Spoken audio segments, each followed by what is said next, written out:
Cocktail Lounge, baby. I got a special guest tonight. We have Tim Riders Up, the master, the legend.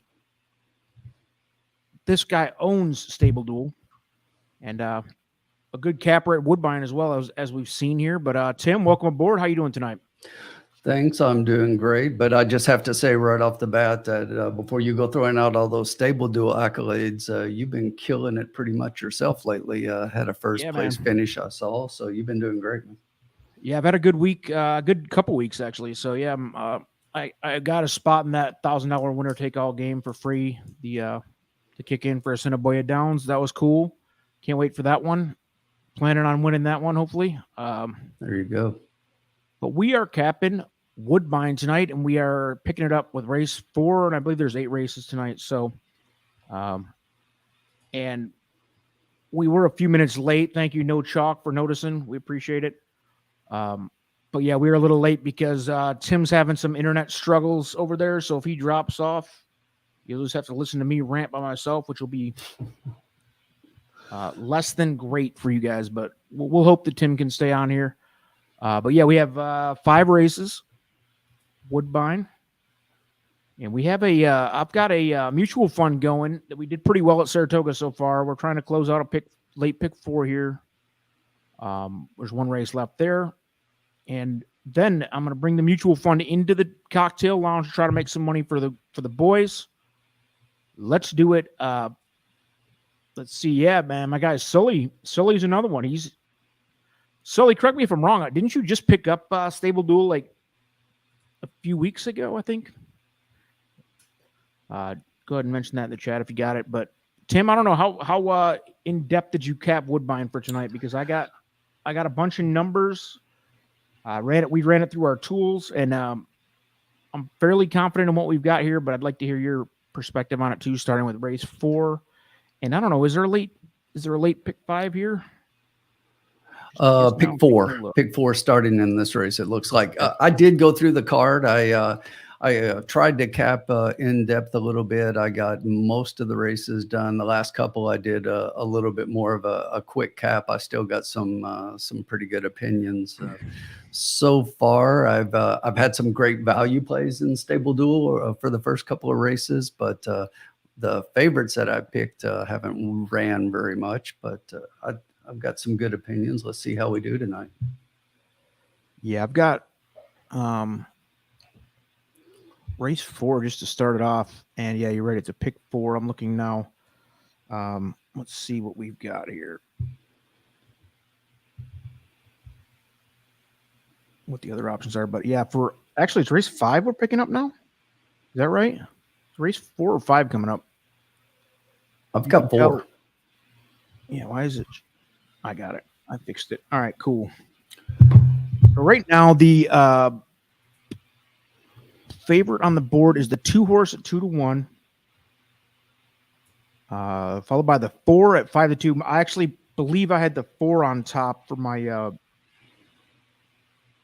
winning pick so far, but and then I had the 6, 1, and 2. So I don't know where you at with the race 4. Who give me your top view, and then let's talk about how confident in those we are. See what kind of ticket we can build here. So it looks like we're right with the public in the 2 and the 4. I actually liked the 2 as I was capping it today. I like the 2 over the 4, and it looks like that's the way it's swung. I think it started out opposite that. I do have the 6 behind those, and in addition to that, I like this 5. Is that the order for you then? 2, 6 or 2, 4, 6, 5? Is that? Yes, that's it. All right. So comparing that to mine, I've got 4, 6, 1, 2, 5. I like the 1 as well a little bit, but there's something about it. You know how it gets when sometimes you're looking at a card and it's like you don't really see anything, but you keep going back to a horse because it's like there's just something about this that it's talking to me, and that's the way it was with the 5. And actually, that's what happened to me in the first race. That first time starter that was in that first race, War Val.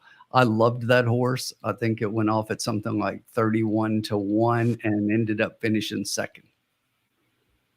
Really? Did you get any bets on it, or were you just? I didn't. I've spent the last like 30 minutes trying to get into my internet, waiting for that to come back up, and then I had to do a backup setup to get everything going here. But yeah, I didn't get bets, but I did have it in Stable Duel. Yeah, I've been struggle busting since I got home from work, just trying to get it all together here. Let's see. Trying to share the live feed real quick, just to check out what's going on. Looks like 11 minutes to post. I don't know why this isn't sharing. Everything's working slow. There we go. 11 minutes to post race 4, and there's your live odds as we go. So yeah, you're right. So you have the 2, 4, 6. I have the 6. I'm sorry, the 4, 6, 1, and then the 2. So we both had the 5. I mean, we're pretty much close here. Drop it in the chat who you like. Sully's looking at the 2 with the 1, 4, 5, 8. 2 being the key box. I'm reading through notes here. I'm getting caught up from everything. I've been focused on Saratoga pretty heavy for the early day here. Nothing wrong with that. Drop it in the chat. What are you guys doing? Are you doing Stable Duel? Where are you sitting? What's your name in Stable Duel? There's not a lot of people on yet, which is always the case. The first race or two here on the Cocktail Lounge when we start early at 6. But Tim, I will take the final call on this thing for the first race. That's just a tradition. But so if you're new to the show, I know there's not a lot of people on yet, but $50 bankroll. You see it streaming across the bottom. $50 bankroll. That's our bankroll for the whole night, and we will try to make something out of that with 5 races. That's $10 a race approximately. So if you're playing along at home, if you got $50 that you can invest, let's make some money with it, yo. Shoddy's in the house. What's up, Shoddy? I don't think there's a free Stable Duel tonight. I don't know if it. You mean who's running? It's Thursday. I don't even know about any. I'll check. I've got it open. No, they had I think the lower game was a $3, and then the other game was a $25. I believe it was 3. Yeah, 3 and 25. I got a couple in the $25 game just to try my luck. Let's see, Brett. What's up, Brett? He's got the Java Live in Stable Duel. Yeah, right. Brett says no freebie. I didn't think so.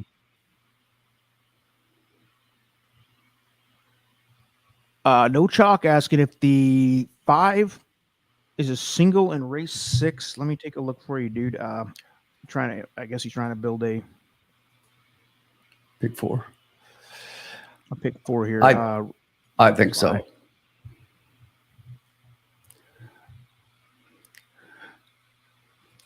You know, one thing when I'm looking at Stable Duel is, go ahead. What's race 5? Race 6, number 5.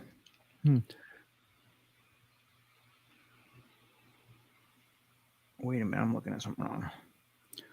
Yeah. Okay, I got you. Yeah. It's close. I think the 8's pretty close to the 6, but yeah, I think you could. It's probably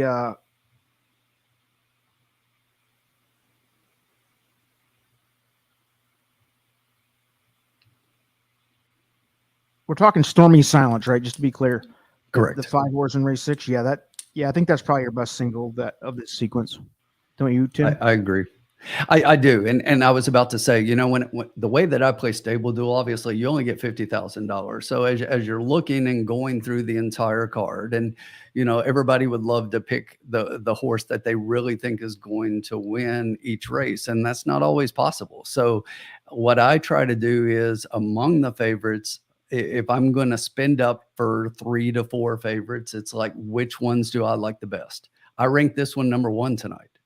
I think this is the bet of the night, and I think it's the single. Now, there are a couple of horses that I like underneath, and, there are always upsets that happen, but I think on paper, when you look at this, I think the 5 is a clear standout. Okay. I'm gonna put it together a pick 4 real quick too. Do you have a pick 4 going, Tim, for this race starting here? I didn't, but I'm looking to, I was doing the same thing. I was trying to punch one in here. So I'm going pretty deep in the first leg right here, with probably 5 out of the 8 horses here, because I think you can catch a price in this race maybe. I don't like the 2.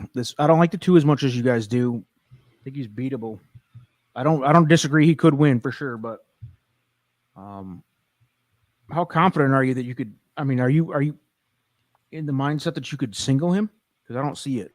The 2, absolutely not. But I'll tell you, I like the horse, and again, Sophia Vivas is on this horse, and she is just killing it right now. I mean, she is just absolutely killing it. Absolutely, yeah, 100%. She's bringing horses home that aren't the favorite, and when I see her on a horse that I like a lot, it just makes me like it that much more. All right, so we've got 5 minutes to post. I'm putting together a pick 4 for my mutual fund, Tim. I came up with 5 deep in the first leg. If you're playing a pick 4 here, who do you include in the first leg here? For 1, 2, 4, 5, 6.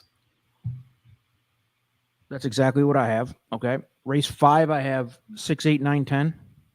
I just put 6, 8, 10 in mine, but yeah.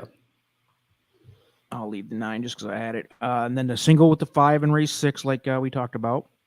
Yes. And then I think race 7, I'm going 1, 5. Do we need another horse in there? Or 2? I was going a little bit deeper than that. Okay. But I've got room for him. The ticket's fairly cheap. I did like a $12 ticket when I was looking at it, and it really isn't that bad. So Who else did you include in the race 7? Yeah, it's a little closer than I had 1, 5, but not easily. So if you had to add, how deep did you plan on going for race 7? Do you have that in front of you? I do. I think it's. I was just double checking here.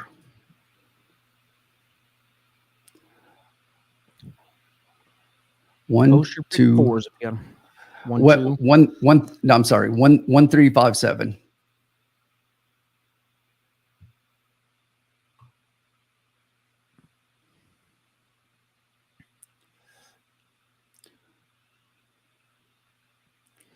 All right, I'm going to do it for 40 cents. It's a $32 bet. All right, and now I'm going to do a bet just for race 4 for the first. This is the first bankroll bet for the lounge here of the night, and we are looking at, once again, Tim's liking the 2, 4, 6, and I had 4, 6, 1, 2.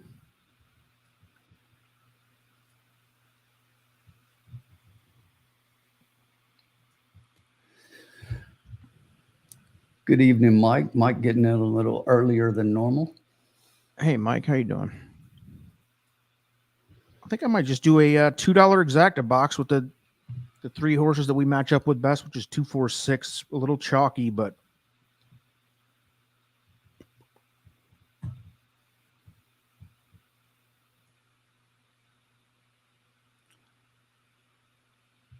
you should pay decent if it comes. I think it can. And I think because they're so balanced in betting right now, one is 2 to 1, 7 to 2, and 3 to 1. So they're basically all relatively close, but we'll keep it a little safe in the first race here. Official bet. What is this, race 4?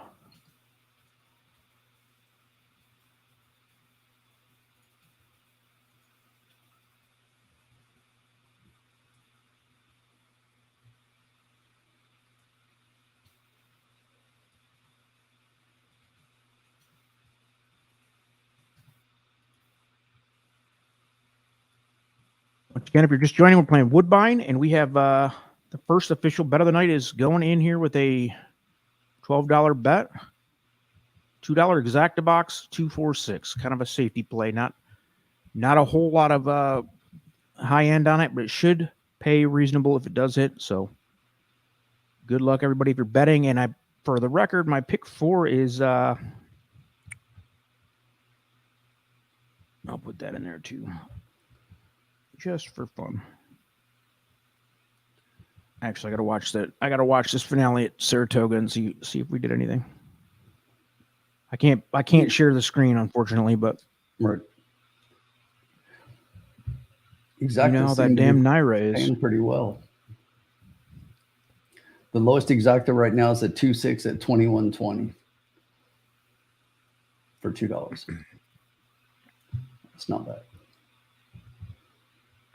All right, dude. Caught that pick 4, and it's going to pay, I believe, $253 on a. I did spend on that ticket. I spent $100 on that ticket, so it wasn't a cheap one. I went deep. That was with a single too, believe it or not. I spread wide, and the first 2 legs were super chalky. The last 2 were good. So it looks like we're gonna have another good finale at Saratoga. So anyway, that pick 4 when you can for spread this race, and spend on a ticket like that and still make money, nothing wrong with that. Double, triple their money. Because you're going for the big hit, right? And then if you can still make a little bit of money and hit, nothing wrong with that. Well, there was a real clear single in the first leg, and it was like 2 to 5 or something. So, all right, let me send this over to the boys. All right, they're going into the gate here for race 4, the first of the night at Woodbine, baby. Good luck, everybody. I need the one. What we go? 1, 2, 4, 5, 6 for the first leg. So we're pretty wide open. If we miss that, if we miss this one, we're in trouble, Tim. We got more than half the field here, but I think there's a chance for a decent score here in the first leg. We'll take that one on top. Exactly. So let's see what we got for a. One is 13-1 right now. 246 is the official play for the bankroll here, a $12 bet. So we expect those guys to get to the top, but we do have the 1 in the pick 4. That'd be precious. All the bombs up front. Must be What's a hectic up, Razor? pace. Must be a hectic pace going here, man. Looks pretty slow, just under 25, 24 and 4. I mean, that bodes well for those up front. Yeah. That 4 is in great stalking position with this time. Yeah, I think the 4 is looking real good here. I don't know what the 6 might be fully loaded here. He's just been trotting. Yeah. All right, so here we come out. We're coming to the top of the stretch. It's 1, 4, 3. Here 6 is launching about a 5-wide campaign from way back there. Here comes the 2 as well. So the favorites are coming up. Rail. I don't know if they're going to beat the 1. I don't know. He's got a good lead. That's why I say I would let him up for this pick 4. You're going to let him go 25 to the quarter. They're not going to get him. Stay up 1 for this pick 4. I think the 6 is going to get him though. Yep, 6 beats him. It's going to be 6-1.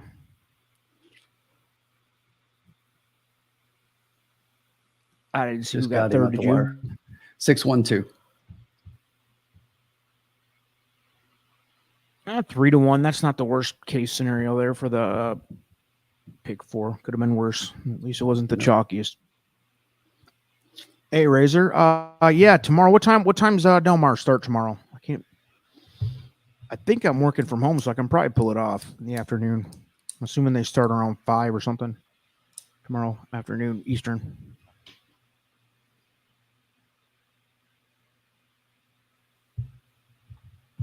All right, so we are 1 in the books. Jab gets up there for the 6 horse 6125 was the. We were all over it. Did not have that 1 getting up to second. I had the 1 as my third choice, but was hoping he stayed up there for the pick 4. That would have been a great start. Exactly. What's everybody drinking tonight? Razor, I know you probably got some kind of cocktail going on over there. Razor, I think I can probably get that done for you. Drop me a link in Twitter, and I'll probably be able to join. Especially if I'm working from home, I should be done by then for sure. And I'll jump on. I love Del Mar. That's probably my best track. I'm really good with the Cali tracks for some reason. I always have been.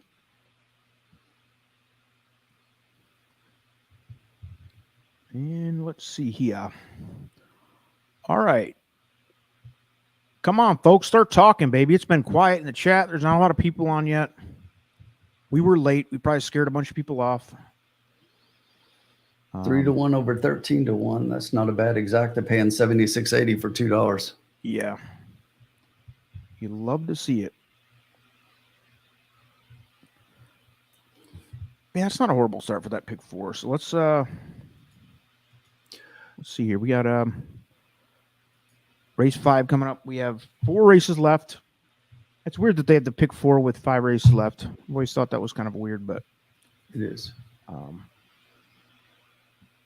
Let me update that bankroll real quick.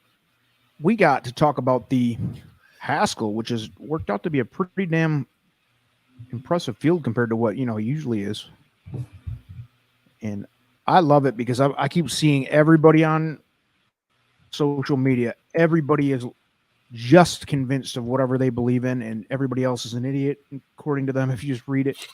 I mean, whether you like Arabian Night, Tappet Trice, you name it, Mage, everybody's got an opinion, and it's really strong opinions. It's funny to watch because everybody's like, oh, just beating each other up over this thing. And it's like, really? Because I think I'm pretty sure that nobody knows for sure what you're going to get out of Arabian Night. I mean, he has a monster. His workouts have been impressive, but he hasn't raced in a while.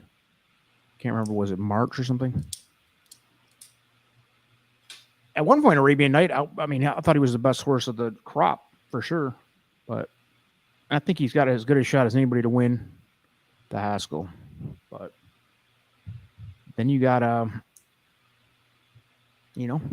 full field of horses that have a shot. I think it's a good field.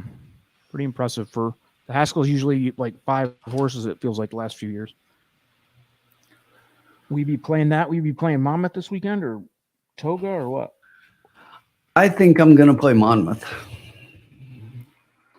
I mean, I'll look at the Saratoga card, and if there's a race I really like, obviously I'll jump into it. But I haven't really played much up there yet. Christopher, I'm representing. Sponsored by Guinness tonight, baby. It's too hot here for Guinness this time of year, but I do love Guinness is like the standard for stouts for me. It's basic, but it's really good quality stuff.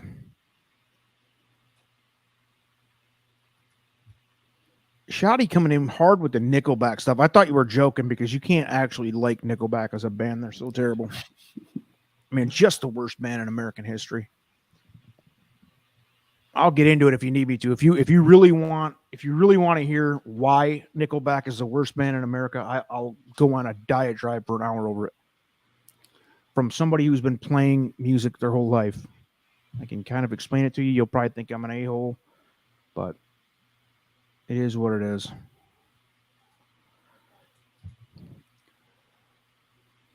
Trisha's in. She's going to a comedy show later. Who are you going to see? Is it a big time comedy show or like a local thing? That's pretty awesome. I'm a huge stand-up comedy fan too.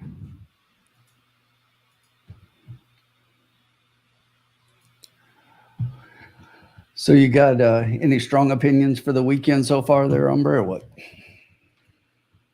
No, man. I've been so busy with Matthew, who's one of our biggest workhorses, if not the biggest workhorse.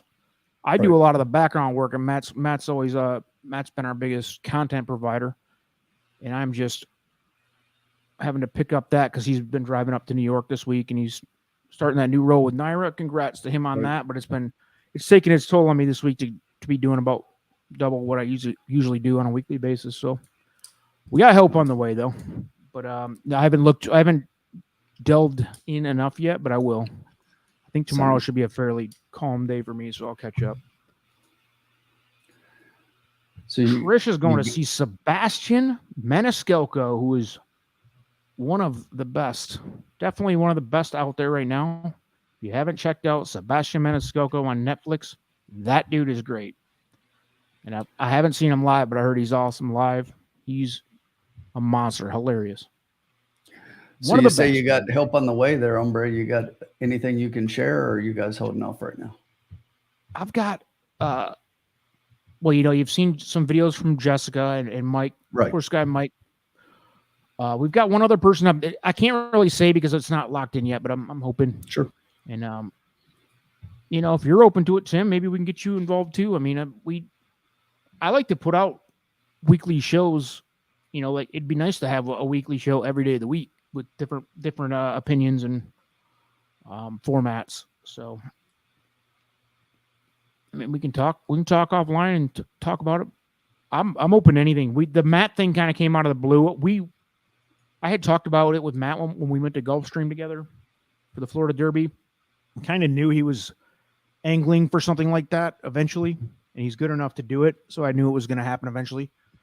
So I was kind of prepared for it, but it was pretty sudden still. So, and we had a good rotation of shows going for Triple Crown, but now it's like when he had to walk this week, it was like he does like 2 or 3 shows a week. So I'm sitting here trying to do all those, plus all the background. I do all the artwork and stuff for everything too, in the editing. So been a busy boy. I kind of figured when he made his announcement that he was going to NYRA, that was going to have a huge impact. Obviously, he wouldn't be able to keep up doing that content for you guys. And I know how much he was really putting out and how much of a workhorse he was for you. But I'm sure you guys will hit your stride again. Raw capping side of things. And, he's natural on camera, so it's easy for him he doesn't need to have a full script and notes. He kind of just, gets his capping done and can just go on camera and talk. So that's a big advantage because he's good at that. Yes. He's able to pump out, a couple. Me and him did it a lot where we would pretty much wing a video based on just our thoughts. And it was not everybody can do that. I'm not as good at it as he is, but, just especially during the Derby season when all those late scratches came and blah blah blah, it was interesting and crazy, but we kept on putting out videos, like probably like 2 or 3 a day at one point during the Derby, which was cool. Keith's in the house, baby. What's up, Keith? Only winners. That's why Keith's here. That's right. We got to go, baby. I got to update the bankroll real quick, and let's talk about race 5. Got 18 minutes, so plenty of time. Keith, listen to me, babe. It's been weeks since you've been on. We need you, brother. Keith's got a 4-leaf clover on his sleeve for us. He comes in. It's normally a good night when Keith's on. That's it, baby. All right, so the bankroll is now $38 if you're playing at home. It's time to win something. If anybody wants to jump in here and have an opinion with Tim and I on video, and you're comfortable with it, I can drop you a link, send a message here on Twitter or something, and I'll line you up, because our guy, Sean Patrick Nolan, spending the week in Saratoga, lucky guy. So he is out, baby. Look, if you're not going to be in the lounge, we will give you a pass for being at Saratoga. Yeah, there's a few reasonable excuses. I had to miss the lounge when I went to the Florida Derby. There are some excuses that are acceptable. It better be good though, Absolutely. Jess Tugwell's now. So what's up, Jess? Jess been putting out some videos. She's got one coming. Well, she put one out today already, and another one tomorrow. I think we'll have to stay tuned on that. Tomorrow's Friday. This week has flown by for me. But I hopped on Monday as well and watched Jess. Jess did a good job. Yeah, I actually I wasn't around. I was sicker than a dog earlier in the week, so I didn't watch it, but I did watch it back later. And she's funny because she's always she's her own like toughest critic, or she's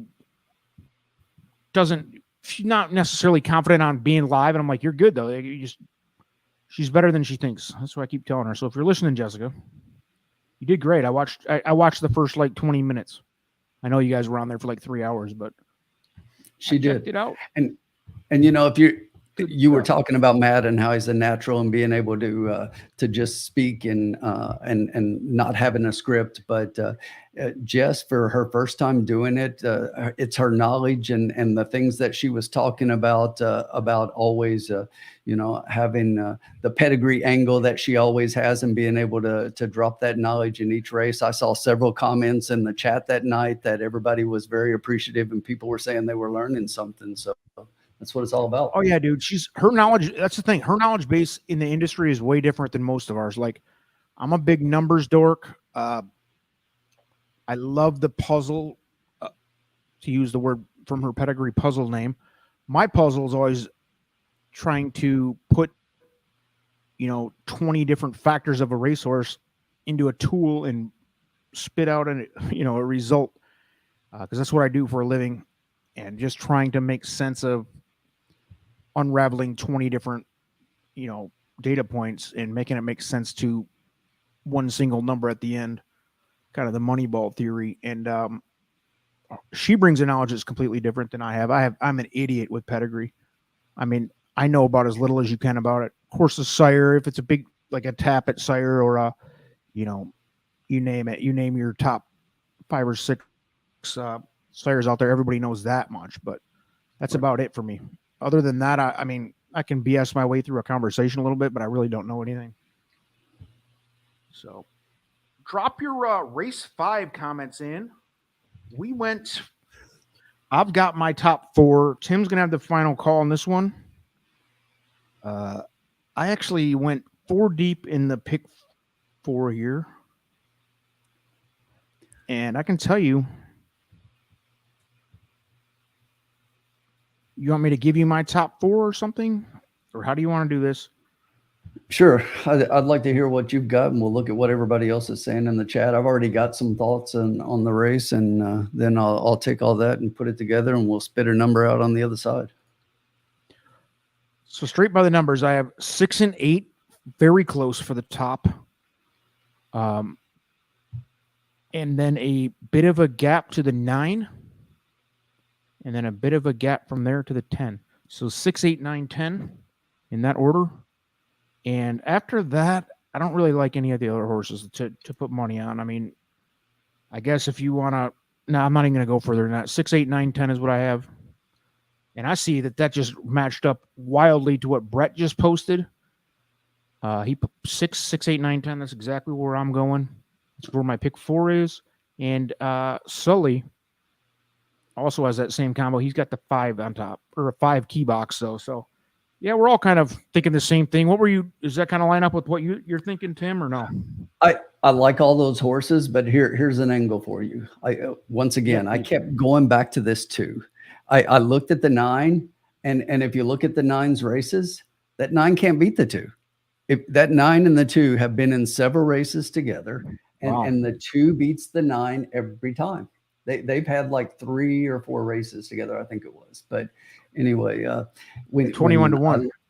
When I look at that and look at the price, I like the 2 over the 9. I still think 6 and 8 are the top 2 horses, but I like that 2 enough to where I think not only is I've got the 2 third, but I'm going to play the 2 even in second position and in a try. I'm going to probably play. I think I'm going to go with the 8 on top over the 6. I like the 8 a little bit more. That's the way I lined them up, was 8, 6, 2. So I'm going to play an 8 with 6, 2 exacta, and then I'm going to do the same thing in a trifecta key for me personally. And then 8, 6, 2. Right. And I think that you know, from my last time here, rather than box it when I like a horse, I typically my own bets. I don't box as much. I'm going to play a straight for me. I'm going to play an 8 with a 6, 2. But here, that's fine. That's what we're doing in the lounge then, baby. That's just definitely the way lets the money go a lot farther. It does. So you got two choices. You can play a little bit less money, or you can play it twice as hard. Yep, exactly. I mean, it's a matter of risk reward. You're gonna win more bets if you box them, but you're gonna win more over time. You'll probably win more money by keying if you can. Exactly. I've got a ton of data tables with that type of information on it, and it always proves out that you're better off keying rather than boxing, but it just feels so much safer to box, and then it does. And long term, I've got a group of guys here in the Louisville area that I go to Churchill with, and we go up to Keeneland a couple of times. I go a lot more than they do, but we'll go as a group up to Keeneland a couple of times every spring and fall when Keeneland is running. And they tell me the same thing. They cash more tickets, I win more money. Mm-hmm. Yeah, and that's a tough pill to swallow, like especially if you've got a limited budget. Like let's say you're going to the track and you've got like $50 for the day or something. I remember when I first started going to harness races when I was like in high school, is like $50 for 10 or 12 harness races. It's like $5 or $10 a race, like kind of like what we're doing in the lounge here at the most. So you're trying to protect that bankroll. And let's see. So where are you at on the 5, dude? Sully is key boxing that 5. Let me see what I've got for him, Sully. I'm curious now. This is race 5, 10 minutes to post. Yeah, I got the 5 way down. I do too. There's like I've got the 3 over the 5. The ones we mentioned. I have 6, 8, 9, 10, 2, 7, 3. So 3's like 8th for me or something like that. 7th rather. But who knows, man? I mean, I have those top 4, 6, 8, 9, 10, and then it's a fairly significant drop from there. And then after that, they're kind of all, I wouldn't bet them. But hey, Sully, good luck to you, man. If you catch him, he is 5-1, so decent price. Hey, where's the whiskey? We're starting to stack up some people in the chat, so drop your bets here for race 5. Tim, again, I got 6, 8, 9, 10. You're going to go, you had that 8 as your key horse, right? I did. I'm going to play an 8 with 2, 6 exacta. All right, let's do it for what, $5? So it's a $10 bet. Does it sound reasonable? That is exactly the way. $4 for $8 or 8. Yeah. Let's see. That's my typical bet is a $5 exacta, and then depending on how much I like it, I may go a little heavier than that and up it to 10 and sometimes 20. But $5 exacta is my typical bet. And then whiskey, I see your question, 6 or 8 here, and obviously that is the question. And you can see we've been going back and forth. 6 and 8 were the 2 we both liked on top. I like the 8 a little more than the 6. Looks like the public's turning that way. The 6 was a morning line favorite, but I can see the 6.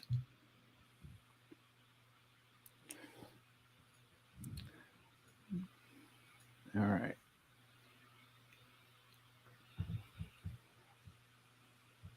Putting in a couple bets here. What are you guys doing at home? Christopher, baby. He's just going ice cold with a pick 3. I love it, baby. 822. $10 ice cold pick 3. I don't know. Oh, Surrey or whoever that is, shut up. Chris, 822. So I don't have the 2 in either of the next 2 legs, but I have not looked that far ahead yet. So once again, baby, let's go. I like that 2 a little bit in the next race. I think the 5 is a single, but 2 is one of the horses I played underneath. Let me take a look where I have the 2 here.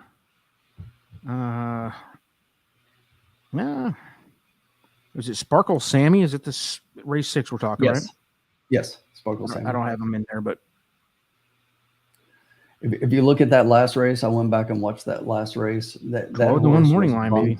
Bumped pretty badly at the break, and still at the head of the stretch was just headed and ended up getting beat 2 1/4 lengths in that race, but was completely taken out. And I didn't expect the horse to be second when you go back and watch that race, but that was a pretty game effort. So if That horse can run that race again. He can definitely be competitive, but you look at that race and the ones before, and you go down and look at that 5, and the speed figures on the 5 are just head and shoulders above the rest of this field.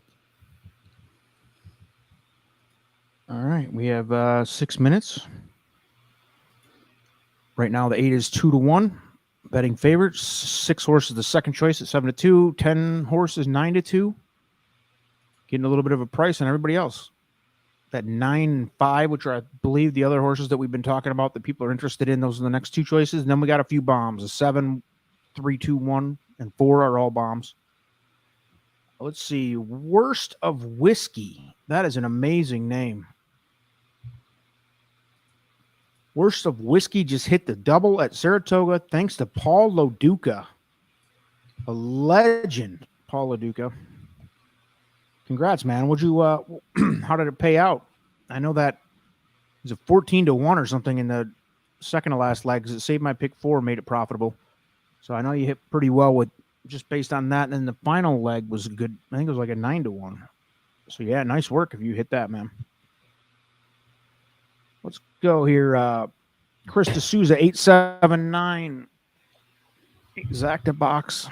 That's different than what you had up here, dude. What are we doing here? I'm gonna investigate. Maybe I'm wrong. I could be wrong.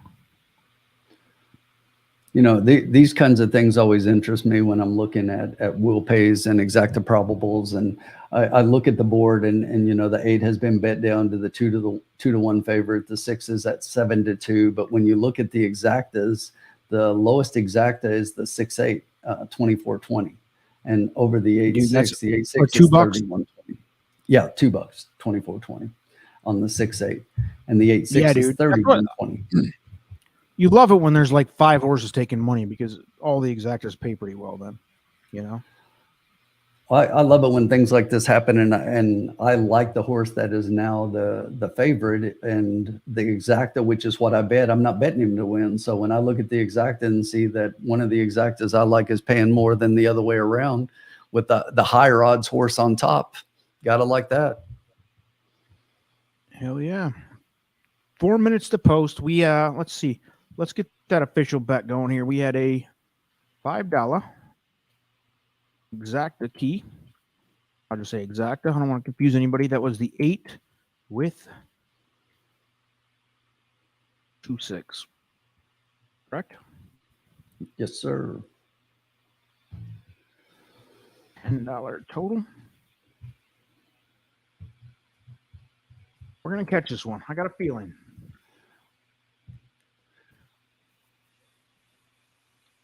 Good job, man. Worst of Whiskey bet at $12. Yeah, I knew that. I knew that double must have paid well, $155 on the dollar. That was a nice one, dude. I caught that pick 4 with that too. And those last 2 legs, because the first 2 were super chalky, the late pick 4, and then it got good. Let's see. Yeah, 8 with the 2-6 is the bet.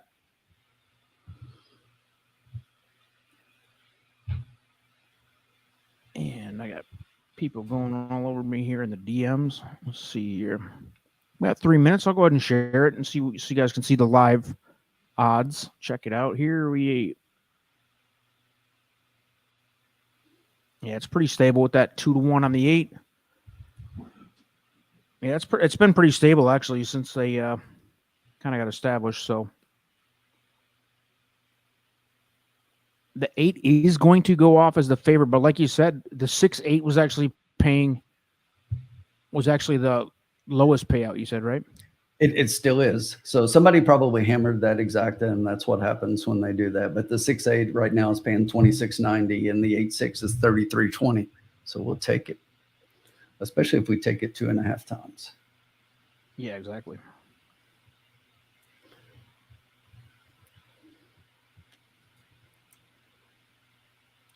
All right, 2 minutes to post. What are you guys doing? We got $38 in the bankroll. The first bet I lost here in race 4, race 5. Tim's going to make up for it for my losing bet. Get back on the plus side here. Looks like a little windy down up there in God's country of Canada. It does. Look at those flags.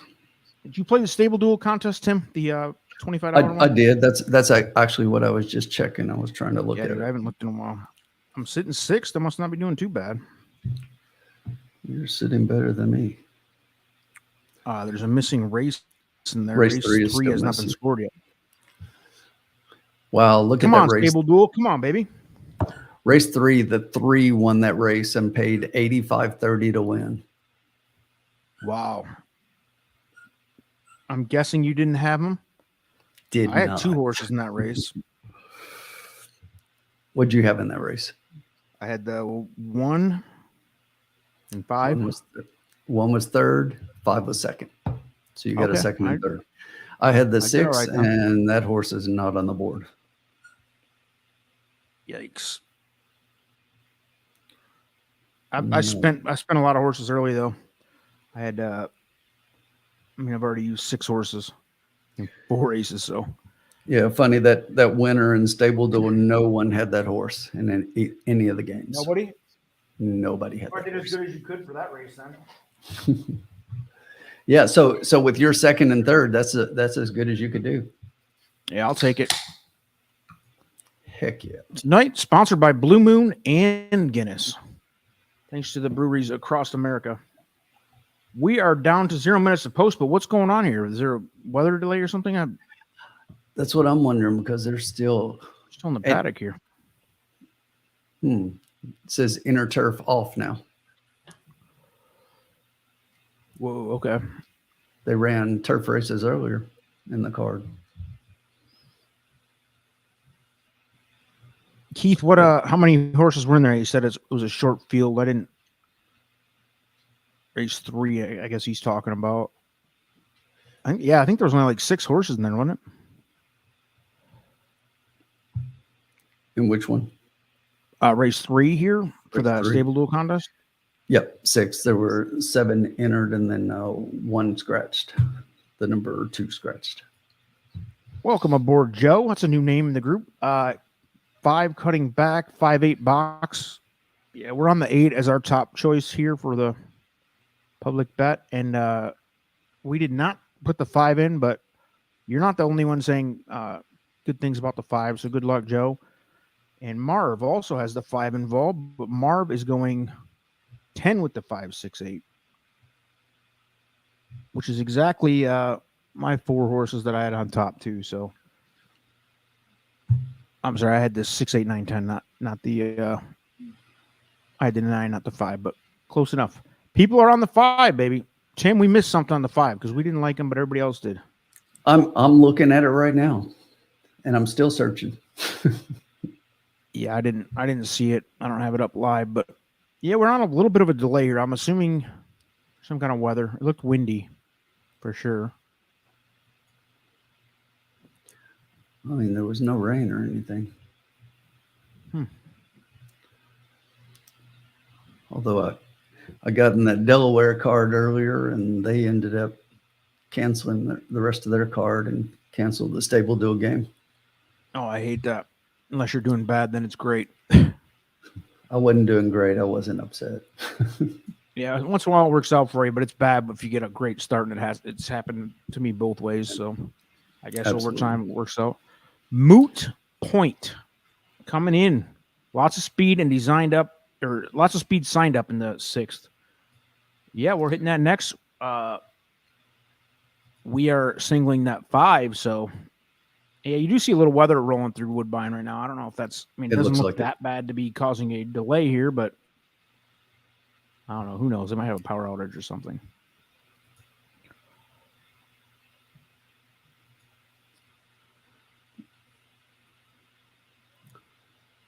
Definitely interesting with the delay.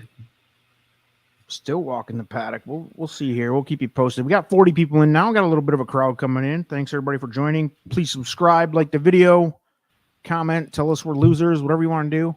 But we are going to make money here, Tim. I'm confident, babe.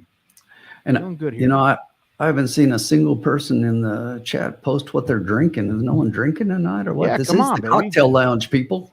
Tim, what are you drinking? You haven't mentioned it either. I was drinking a Killian's Irish Red. Oh, wow. Okay. I haven't had that in years. Not bad, though. It really isn't. You know me, I'm a dark beer guy, but it's a little warm today. Yeah. But Yeah, as I I always can't say, it's do always stout season. I can do red beers this time of year. I can't go to like stouts and stuff like that though. Not this time. Not this time of year. Do you think Arabian Night is the real deal? I do. Worst of whiskey, I really do. I think he's gonna go hard. I think he's gonna win. Even I thought that he was gonna win the Kentucky Derby way early on too. I thought he was the best horse. And Baffert's gonna have him just keyed up. So we'll see. Let's see. Yeah. Bush Light Peach. Wow. That exists, baby. No chalk, baby. You are on a level if you're drinking Bush Light Peach. Amazing. I mean, I didn't think it could get worse than just regular Bush Light. All right, we got riders up. Pitchers or it didn't happen. Yep, riders are up, babe. Brett's rocking an iced coffee. No thanks. Had a couple of those early on. Lawson's Sip of Sunshine Double IPA. Give us that alcohol level on that one, baby, because a DEPA, you're probably looking at around 10% or more, I believe. I was going to say at least 9. So, yep, I like it. All right, Sully, this is a good question now. It's summertime. Do you go with a Yingling, which is a nice summer beer, nice, easy lager, standard? That's an anytime beer for me, Yingling. Nice. Or should I make an old-fashioned? Let's put it to the people. Old-fashioned or a simple lager on a summer night. I hate bourbon. I just hate it. And I know that's a sin to say that in a horse racing world, especially Tim, you being based over there. Yeah, it's just disgusting. And here, I'll take it a step further. I think anybody who pretends to like whiskey is doing it for attention, and they're all liars because nobody could like it. I think everybody sits around. It's kind of like cigars or wine, because I feel the same way about wine. Some of it's okay, but don't sit here and smell it and pretend like you're something, because guess what, dude? It's a proven fact that these idiots sniffing the wine for an hour, they get bamboozled by scams constantly when you could give them a dime store bottle of wine or a dime store bourbon, and they wouldn't know the difference. But as long as they think they're drinking something special, they can put their nose in the air and they suck at life. Go F yourself, bourbon guy. I don't know. I like bourbon, and I know what I like in bourbon, and there are a lot of bourbons I just don't like, and people give it to me, and even some of the better bourbons, and it's just like, but here's my answer to Uncle Sully: Yangling or old fashioned. Why not both? Yeah, exactly. I think somebody in the chat said that too. Yeah, both. Hit them both, baby. Run it back. Hit the old fashioned. Drink it quick, because that bourbon's going to taste like jet fuel, boy. So you got to get that down quick. Down the hatch, drink it like a shot. Dude, I got a story for you. I was in Lexington we went to Keeneland last year, and I went in, and I hate bourbon, right? That's well established. I went in, and we went into a bar right downtown Lexington, and I'm like, give me an old fashioned, because everybody's like, I can't drink it straight. I don't want to. I never will. I said, give me an old fashioned, because everybody's like, yeah, drink it old fashioned, because it's cut with, whatever the 97 ingredients are that's in that. I'm like, yeah, I'll do it. Bitters and all that. This lady spends a half hour making this drink. Like, she's over here. I don't know. What are they grinding up the thing? I don't even know what they're doing. No, it's working her ass really off. simple. So if she's doing all of that and putting too many things in it, then I don't know what kind of old fashioned she's making. It was the bitters and all that. Like, she was ingredients. I don't know what she was doing, but literally working up a sweat in the back room to make this drink for me. And I'm like, okay, cool. I knew I was going to hate it. And she brings it out, and it was like $29 or something for this drink too. Because I was like, I got top shelf stuff, because I'm like, I'm going to try it. I'm going to do it right. Give me a good old fashioned, nothing cheap. Brings it out. I took one sip out of it, and I asked for a Diet Coke, and I dumped it right on top. I dumped Diet Coke on that drink right in front of everybody just to get a reaction because I knew everybody would freak out. It was great. Proudest moment of my life. It made every dude. Imagine that though. You go and you get. I can't. You guys would all know whatever snob bourbon it was, and it just dumped Diet Coke over the top of it was my favorite moment ever. In Keeneland, at a everybody thinks there's something. Diet Coke, please. My buddy was not. He was very embarrassed. I made it a thing too. I got the Diet Coke can. I was like making it very. I was proud of it because I was like, I knew your bourbon would suck. Wine's the same way though. Tim, you like wine or no? I do. I really have gotten away from wine a little bit, but during my time in the military, I spent a lot of time overseas, and I was stationed in both Spain and France, and they're both two big wine countries. And I spent some time going out, and I enjoy it. I enjoy, but wine to me is not a thing that I will sit around and drink like I'll drink other things. Wine to me, I love a good red wine with like a steak, or a good wine with a meal. And that's about the extent of it for me, but I'm not going to sit around and just drink wine. Yeah, dude. Same. I don't mind it either. It's not gross to me or anything. It's not my thing, but yeah, I went to Napa. I did the whole San Francisco and Sonoma and that whole thing, and went through some of the nicest vineyards in America anyway. And it's not terrible. But I just sat back and laughed at the scene that people were making over themselves. Like it was like, have you ever seen that movie Sideways? It's incredible. I have. If you haven't seen it. I love that movie. Oh, it's so good. It's so good. Just a mockery of that. I felt like Thomas Hayden Church's character, where he's like chewing gum while he's drinking the $100 glass of wine. All right, folks, they're on the track. We got a racing. I forgot what we were doing. I know, dude. I got to go back. Way in the chat. We're having a good time. Now everybody's loosening up. Got a nice little group on hand. And Moot Point, you're exactly right. The wine hangover is probably the worst of all alcohol. Oh, it's so bad. All those natural sugars, dude. It just, forget about it, dude. Yep. That's just another reason to not drink. I mean, I know a lot of... Listen, if you can get drunk off like 3 glasses of wine, then fine. But I can't. I am not a lightweight. I wish I was. By the time I'd have to have like 17 bottles of wine to get drunk, and then it would be a bad hangover. There's the official bet. $5 exacta. We have the 8 must win. 2 and 6 underneath for the exacta. $10 total bet. So the formula's checking in. He said race 5, the 9 horse. He's liking your 9. I've got him in my pick 4. I will say that. Mike Whitten, I have considered this for a while, doing a bourbon tasting live in the cocktail lounge, where I sample bourbons on the air and then it'll be a legit taste testing. I will tell you if I can handle it, cool. If it's disgusting, I'm going to go in about how disgusting it is, which more than likely I'm going to hate it. But it would be fun, dude. I would enjoy it. And I think you guys can all make fun of me for not being able to drink it. But it's not that I can't drink it. It's just it tastes like wood and garbage. Like, it's terrible. I don't know why you'd torture yourself. You can drink about 90 other things. It's going to be better for you. By the way, dude, the freaking 5 horse scratched in the 6th race, or single. How's that going to be handled? You're going to get the favorite. Damn it. And that sucks.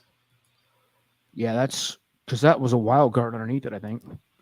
Yeah. Now, because after the 5, it's wide friggin' open, and there are a couple horses in there I like at a price, and the 6 is probably going to end up being the favorite now, and I'm not really a fan of the 6, honestly.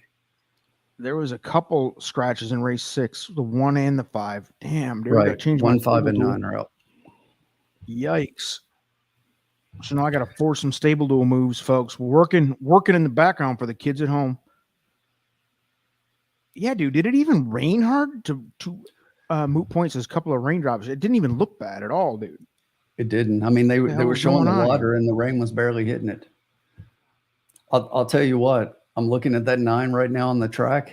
That 9 looks good. Let's do it.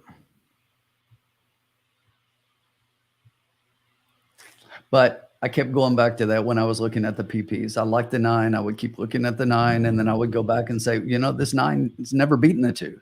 Every time he races the 2, the 2 beats him.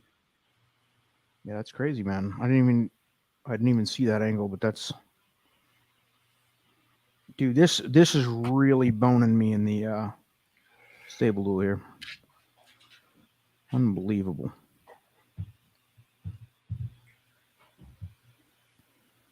Because now I got to work 10 grand into some horses that I didn't initially like much. Damn.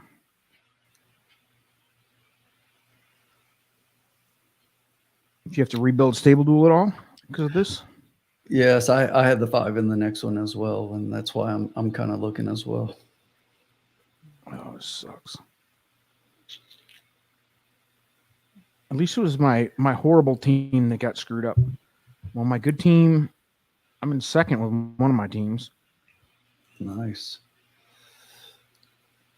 I just lost to one horse out of that race. All right, so I think they're getting close to the gate here, guys. No chalk, 6-8, 6-8, 10, 6-9, 10. Good luck, sir. Well, if Shotty's in here, Saratoga at all, I've been there one time, and it was 20 years ago. I can tell you that 10 Most Wanted won the Travers when I was there. That's how long ago it was. Literally 20 years ago. But I loved it. I'd like to go back again. With Matt living there, it might make it a little easier. What are we doing, folks? Jump in, baby. We're starting to get a little bit of a crowd in here. Thanks, everybody, for joining. Race 5 about to get off here. Big shakeup in race 6, baby. That's going to, yeah, now we're forced into it's going to be the post-time fave, right? That's how it's going to work here, Woodbine? Correct. Not in love with that. No, me either. Because I probably it depends on who. I probably would have spread a little bit without the 5 in there, but what are you going to do? Absolutely. I mean, that would change your entire wager structure. Yes. You're not going to single without that 5. There's your official That's why bet for I this hate race. that rule. Yeah, it's stupid. But I mean, what do you, I've had it work out too, you know? I've had it work out. Now we got more scratches in the late races too because they're going off turf, I guess. Right? Right. Correct. Race 8 now has changes too. Jesus. We're loading up. 5 in.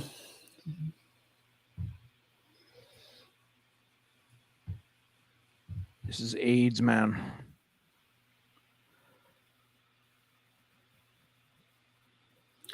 All right. Good luck, everybody. Looks like the 9's going in. Just one more to load.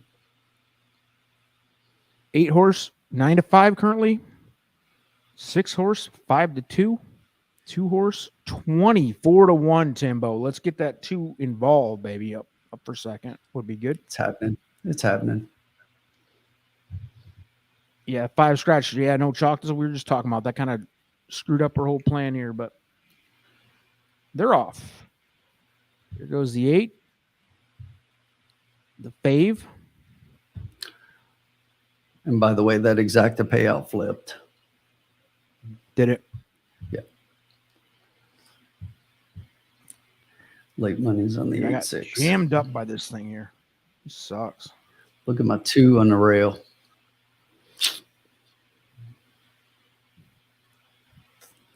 Give me this 8-6. Give me this 8-2. Why not? Do it for the kids at home. Next 2's dropping anchor. Come on, just stay up 6. He is. Come on. The 8-6.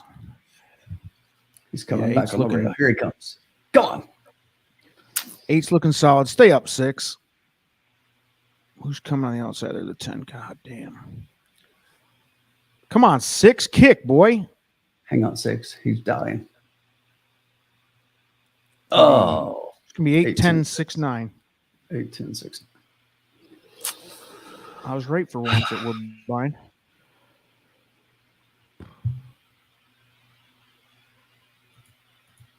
Anybody hit that? I mean, we were all over it. We had the right horses involved again.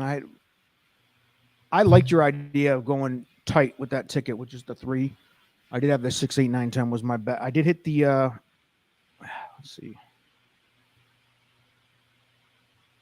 What did it come? 8. 8, 10, 6.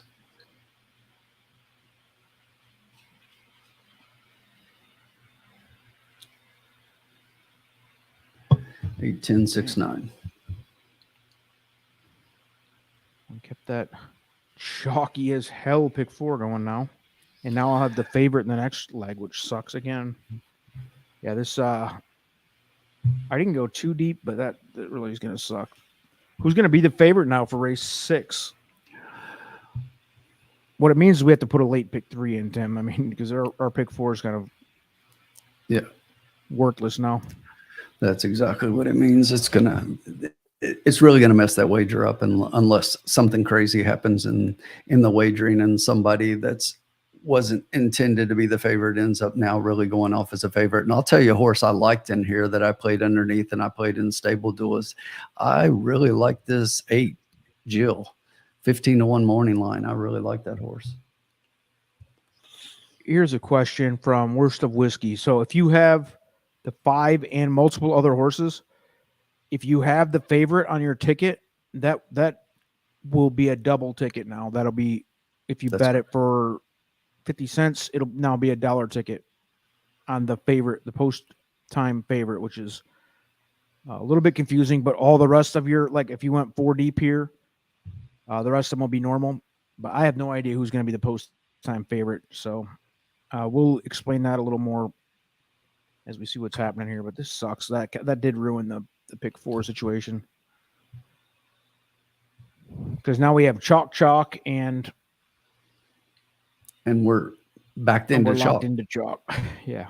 We're locked into chalk that we didn't even necessarily like, which right. Let's see. The first leg was 3-1. That's not terrible.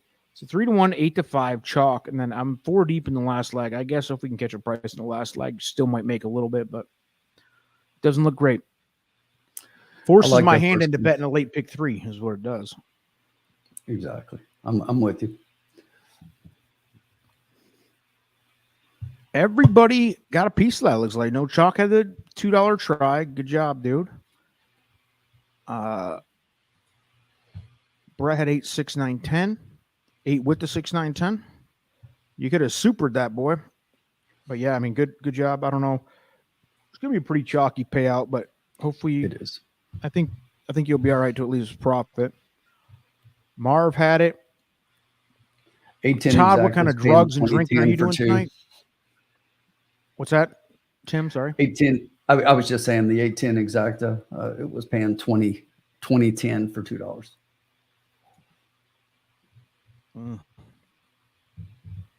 That's not bad that's pretty chalky. Yes. Not bad. All right. So, Tim, we have buried ourselves down to $28 in the bankroll. I'm going to update it real quick. That means race 6 here coming up with the chalky favorite gone. The single. We got to go hard now. We got to come up with a bet here. We'll figure it out. We got some time. I don't know. Do you know how Woodbine works? They had that rain delay there. Will they rush this next race up a little bit, try to stay on the overall schedule, or will they? I'm honestly not sure. Back? Not super familiar with what Woodbine.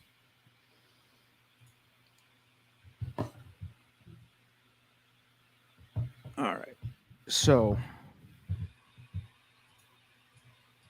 yeah, dude, 2010 on that exacta. Try paid $21.35 for $1. So not wonderful, but I mean, as long as you didn't box too much stuff, you're all right. So, Hombre, you were talking about you were all over Arabian Night. What do you think about Extra Añejo? Those are the only 2 horses I'm betting. I'm fading. I was a huge Tapit Trice fan all season, and that whatever was it, the Belmont? I can't even, yeah, it was the Belmont, right? That he ran last. Mm-hmm. the horse is wildly fast, but he runs like he's 1,000 pounds heavier than every other horse that's ever lived.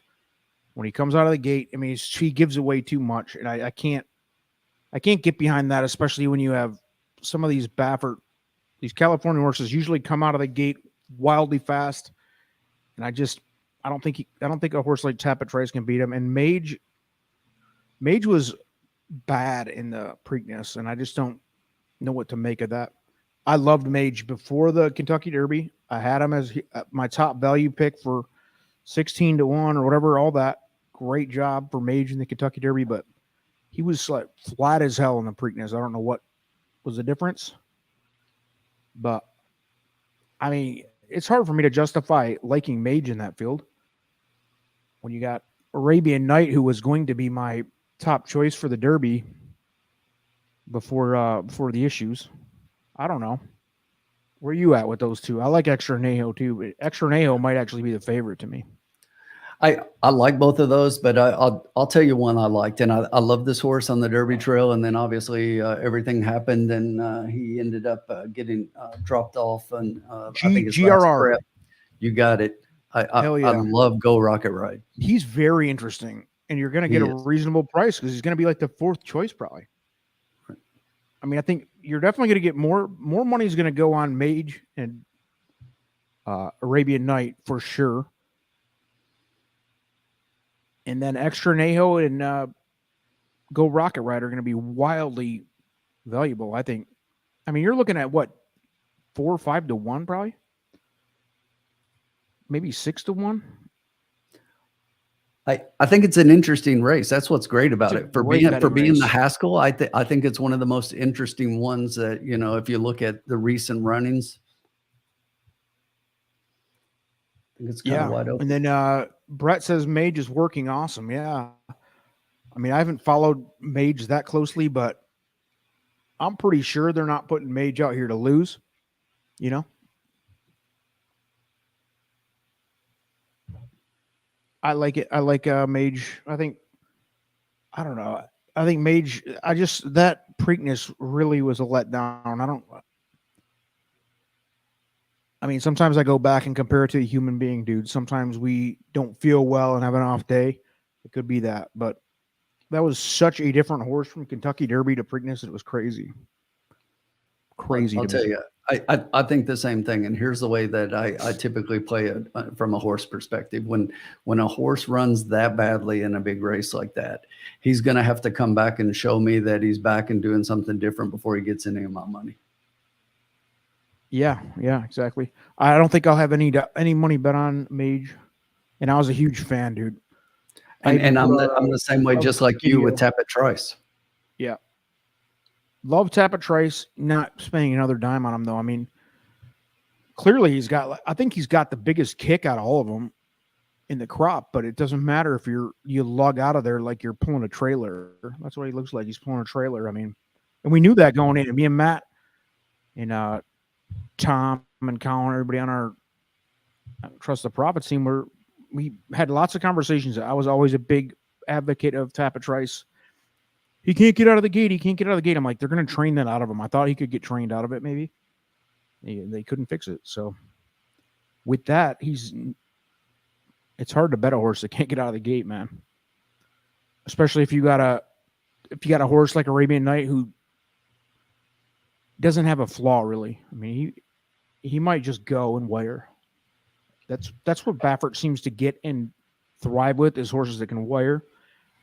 I mean, he might. Exactly. And Carson, that's a good question. I think I heard something about that as well, but I've not seen anything official. She's asking if Junior has stepped in over Mandela Senior with GRR. Yeah, dude. I was a big fan of Go Rocket Ride too. What happened? I'm drawing a blank on what happened to him, because he had a great prep. And then he had a great one. And then he scratched out sick or injury. I can't remember why he scratched out, but he scratched out of a prep, and then that was it for his Triple Crown. Yeah, because he went from we do like a top 25 list all prep season, and we all had him like in the top 10.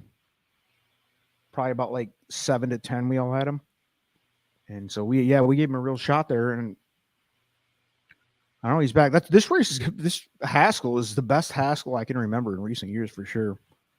Totally agree. Arabian Night, honestly, I think he might go out and embarrass everybody. I'll go that far. You know, but it's hard to say, dude. He hasn't raced it since February or whatever it was, dude. And I think that's what makes it great is the possibility of these other horses. But you're absolutely right. Baffert may have him. I think Baffert's got a little bit of a chip on his shoulder right now, especially with the whole CDI thing, and he might just go out there in Arabian Night, just blow everybody away.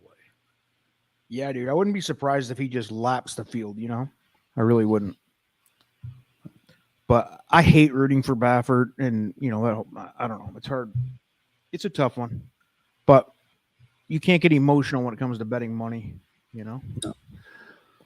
All right. So, ladies and gentlemen, let's build a late pick 3 because that pick 4 sequence kind of got wrecked with this scratch of the single that we all had.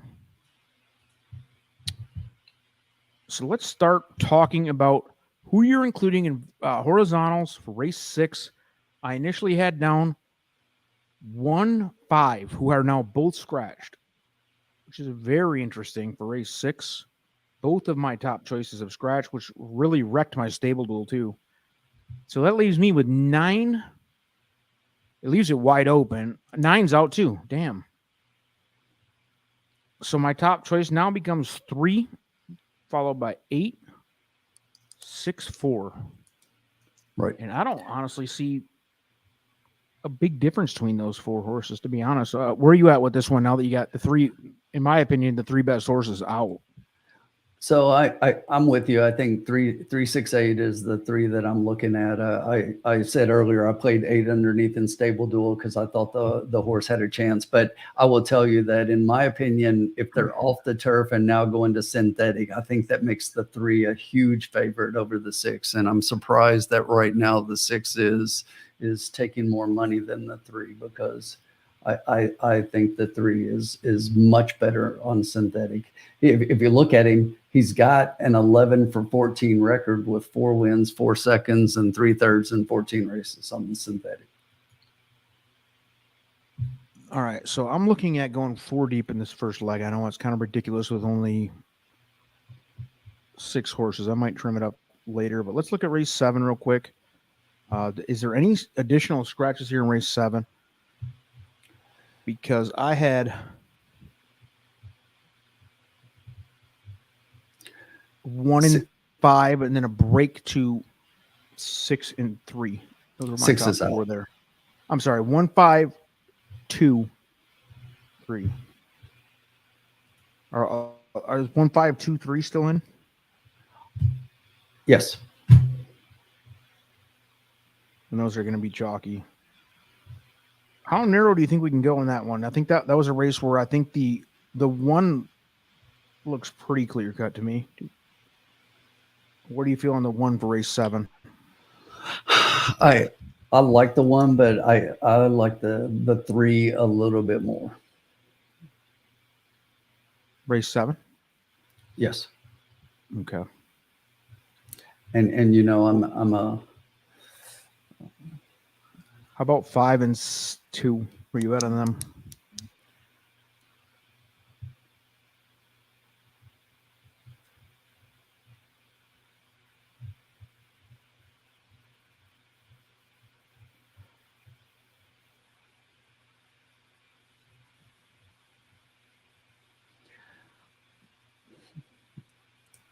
That's a tough call. I Yeah. I can see both of them there. I don't think either one of them win. I think the win is down to the 1 and the 3, honestly. But I think both of the others are a play underneath. But I'm looking also. I think the 7 might have a shot. If the 7 runs back, and I know he's been off a while. Race 7, we're saying, right? Race 7. Yeah. But not on top. And if we're looking at pick 3, I wouldn't play him. I think How he's in deep would you go? You'd say I think he's 1-3, you said? I'd keep it to 1-3, but I mean, the minute you do that, you play your ticket. But I can see the other two, but I think the 1 and 3 are a little bit ahead of those. I like the 5. I'm gonna go 1-3-5, which means that I'm spending too much money on this thing. But Right. I do like that 5, and that 5 might bring a little bit of a price. And I agree. And there's nothing wrong with this 2, except the 2 is taking a big step up in class. Obviously, he just broke his maiden. So. All right, so this can not be a cheap pick 3, but we got wrecked on that pick 4. Also, we got to keep an eye on because we're picking up the post time favorite due to the scratch of that single, which sucks because you're forced to bet you're forced into a single that you didn't even want. Maybe it'll work out. Who knows? I guess that horse is probably going to be 1-1 anyway, so maybe we'll get a better price if the betting is spread. Right now, it's the 3 is getting all the money. And that's what I see. I mean, with the move to the synthetic on the turf, it was a little bit more questionable, but on the synthetic, I think this 3. If you look at his record, how can you not bet him? And Carson's saying she's like in the 4 here. Let me take a look. I didn't have the 4. Yeah, I got the 4 in my pick 3. That'd be great. 7 minutes to post. What are you guys betting for race 6, please? Because we are undecided. I had it 3-8-6-4, and the prices are coming with the 8 and 4 out of those 4 horses. So one more time, Tim, who'd you like for the top? Give me your top 4 in order. For which race? For race 6. For race 6, I am 3-6. 3-6 with 2-8.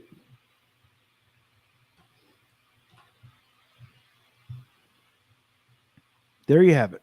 Tim has 3-6-2-8. I have 3-8-6-4. So some common ground on the 3-6-8. He's got the 2 in. I got the 4 in. This is only a 6-horse field, but it's pretty spread. We both have the 3 on top. I mean, what does that say? Does that say we need to key him?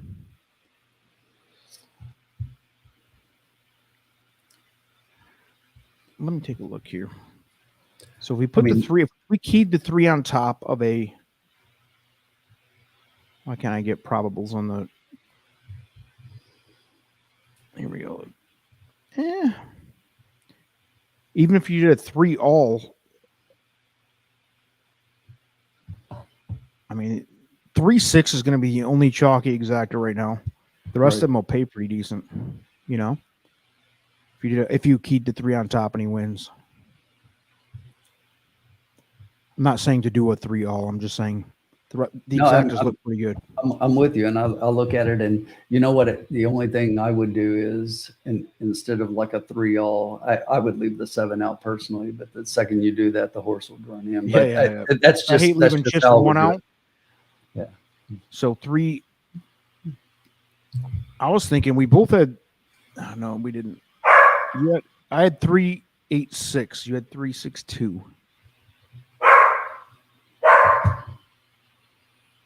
The 3-6 is the only bad one.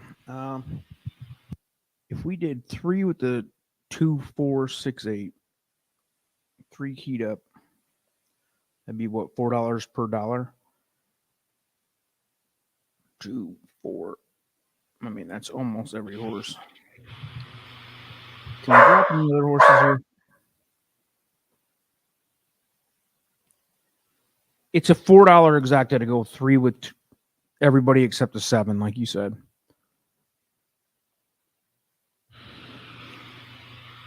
Oh, that's frustrating. We could just bet the 3 to win or something.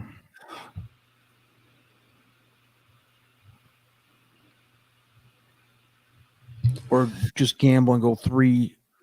But I like the 8 better than you do. How about this? You have the 6 in second. I have the 8 in second. Why don't we do 3 over 6-8?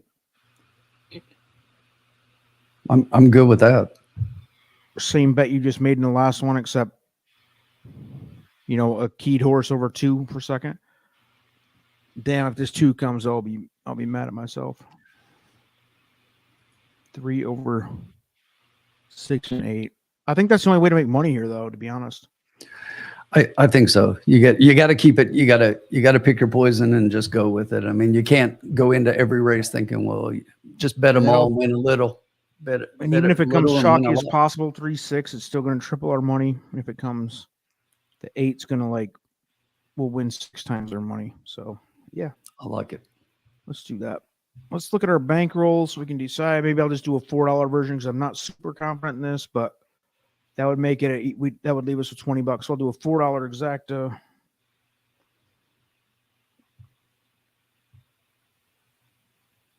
$3 over 6-8.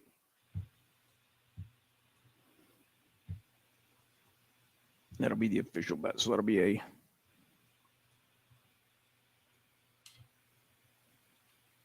$8 bet.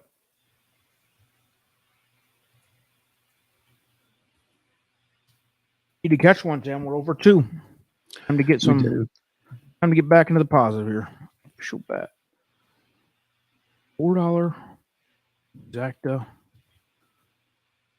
What did I say? 3 with 6-8, right? And that'll be an $8 total bet.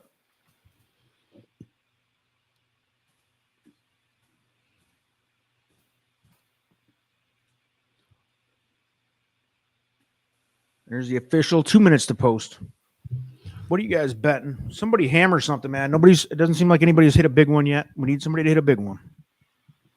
And by the way, the 3 is going to be the post time favorite for anybody who's got that single. Christopher D'Souza just going against it with the 2-3-4, trying to pick up some numbers. We both had between me and Tim, we both had 2-3-4 involved. But yeah, I mean, it could happen, babe. You're gonna get some prices. If you hit that one, you're doing better than we did. I'm gonna go out on a limb and play a pick 3 key in the 3, just singling him. And they're about to load them up. And let's just get this damn 3 home so that the lounge can start partying. We need Todd, if you're still in here, take some mushrooms, whatever we got to do. We got to get wound up, boy. It's been a somber night. It's like a funeral in here. It definitely has been a little quieter than normal. We need something to hype us up. So there's Chris's bet. He's going for the big hammer. 2-3-4. Sully going for a big stand with the 7, which we both did not put in at all. He's 12-1, biggest shot in the field. Good luck, dude.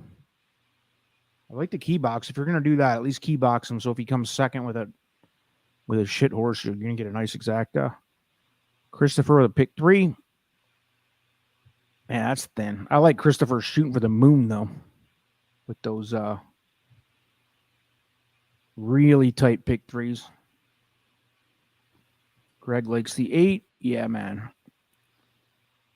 I think the 8 is going to be involved for show. Formula coming in with some predictions saying the 7 is going to set the pace.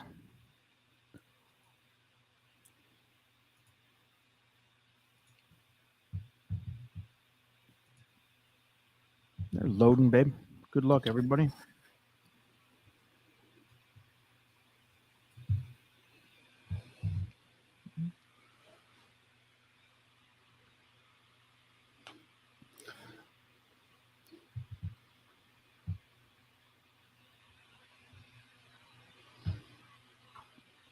I'll put in a pretty deep, dark pick 3 or too deep for my taste, but we're hoping for some prices here, babe. All right. The official bet once again is 3 with the 6-8 exacta. Chalky, but of the $4 variety, the 3 must win. I think we're getting this 3-8. If not, it better be one of the other horses that I went deep in the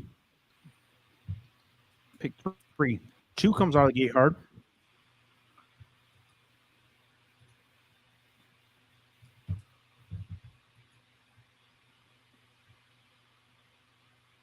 We're off to the races. It's looking like 2, 3, and 7. And the 8 is way out, trying to run twice as far as everybody. Come on, Jill. What a great name for a horse, by the way, Jill. Surprised it's not a Baffert horse. Top of the stretch. Here they come. We got the 3 starting to take the point a little bit here. Not looking super confident. The 8's going with them, though. This could be good. Come on, give me this 3-8. 3-8. Come on, 3-8. 4's flying. 6 on the rail. It's going to go. Come on, baby. Just keep this 4 behind us. 6-8. 6-8. Come on, 8. 3-8. Boom. 3-8. Cool. We got it, baby. Nice. And the 8 was better than the 6 for pricing-wise. I like it. That's what I 3 went off 8-5, so I guess we got that for the pick 4. So it's alive for what that's worth. Chalk City in that pick 4. But yeah, baby. All right, so let's see what's that exact gonna do here. So that was 3-8, 22.40 for 2.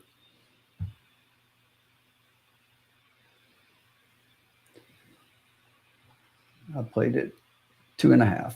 I had a $10 piece on that. Ooh, nice. that 7 Good job, everyone. Hey, Jesse. Oh, didn't somebody have the 7 on the oh, it was an exacta. That's what I was thinking. Sully almost went big there, babe. If you would have had the try key box the 7, but I mean it would have been, it wouldn't have paid because the other 2 were chalky. Did the 7 beat the 6? All right, we're live, baby. Where are we at the board? Let's go. Let's come alive, folks. You guys are sleeping out there. Do some shots or something, man.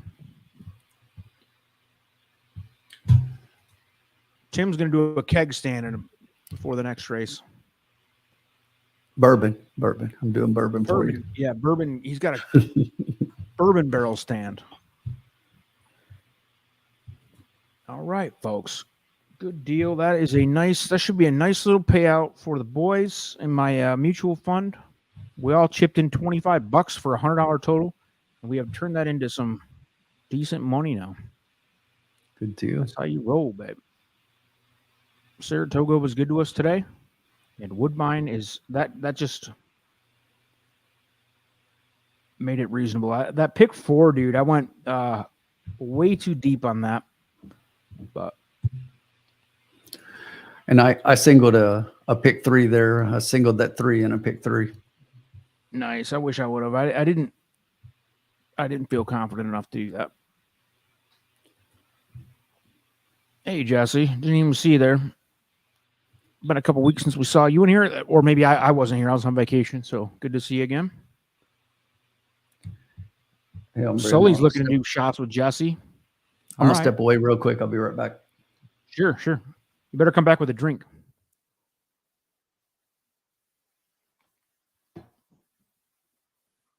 Uh-oh. A legend checking in from Saratoga. You at the hotel room, I assume, Sean. Did you do any good today?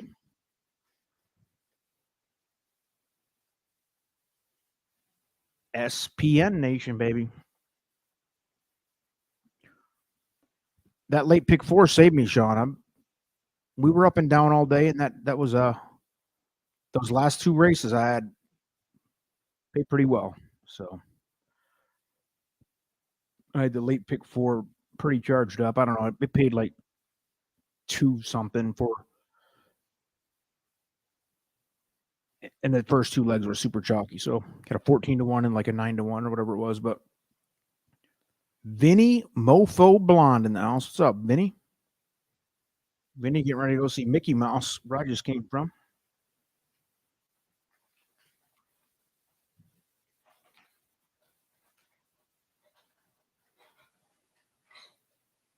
We got 2 more to go here in the Cocktail Lounge.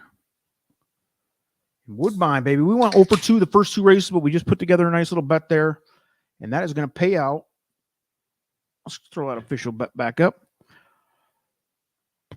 because I can't remember. It was a $4 exacta. So we will get $44.80 back on that from my $8 spend. That's a nice little hit for the boys. And I was a little bit skeptical on that bet, but I went with it because I didn't want to go too deep. I knew it was a big risk to be chalky there, so you can't go too wild.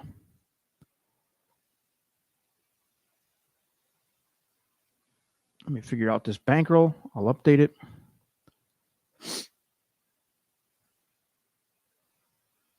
And then there's just 2 races left.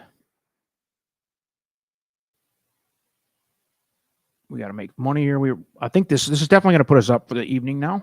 So we are back where we want to be. This is just annoying that my calculator won't pull up here. So I'll use my phone. So what did we say? 44.80.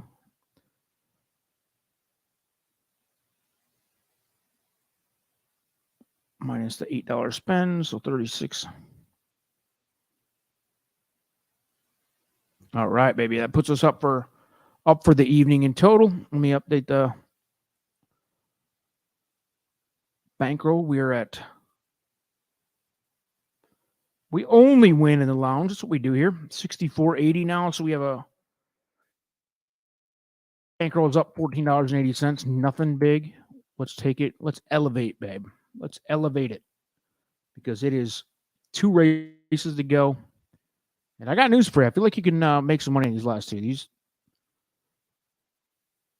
feel like you can do it. It's not easy, but it's not necessarily the toughest either. So let's go.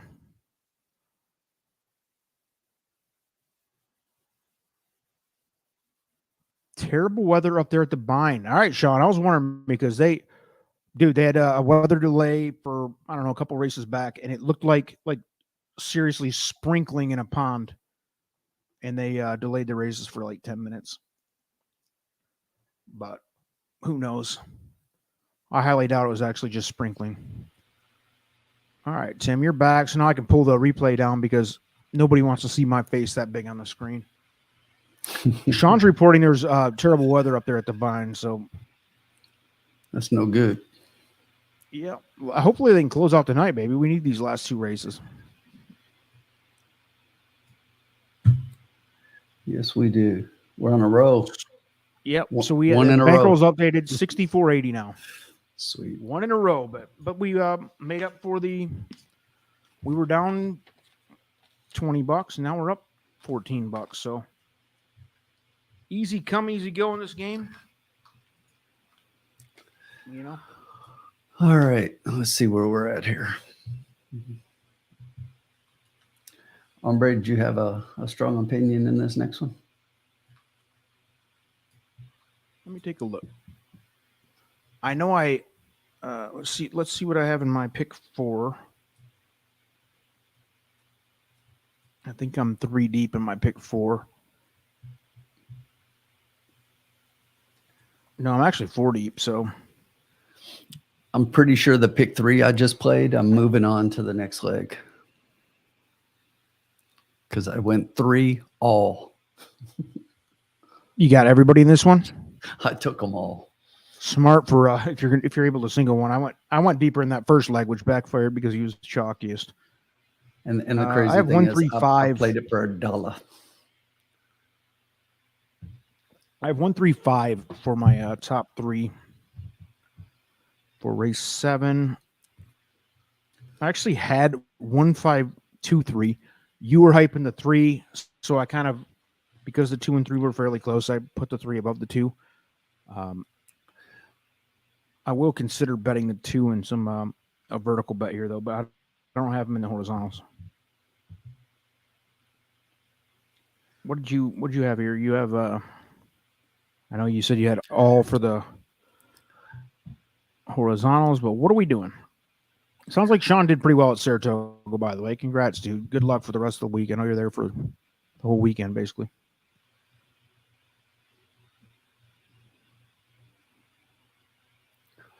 Do we not get will pays on this thing now because of the stupid scratch, that single? I'm trying to see the will pays on the pick 4, which is not going to be pretty. So There they are. what were you saying you liked here? 135? Yeah. Oh my God, kill me right now. What's up? The will pays in the pick 4 are just suicide worthy. But what are you going to do? Oh, that's a 20-cent payout. But I only had a 40-cent pick 4. Like I'll probably lose money even if I win the pick 4 with the way that worked out. Chalk City, but hey.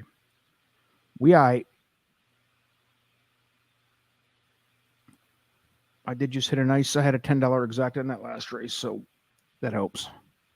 Okay. Let's talk race 7, 13 minutes to post.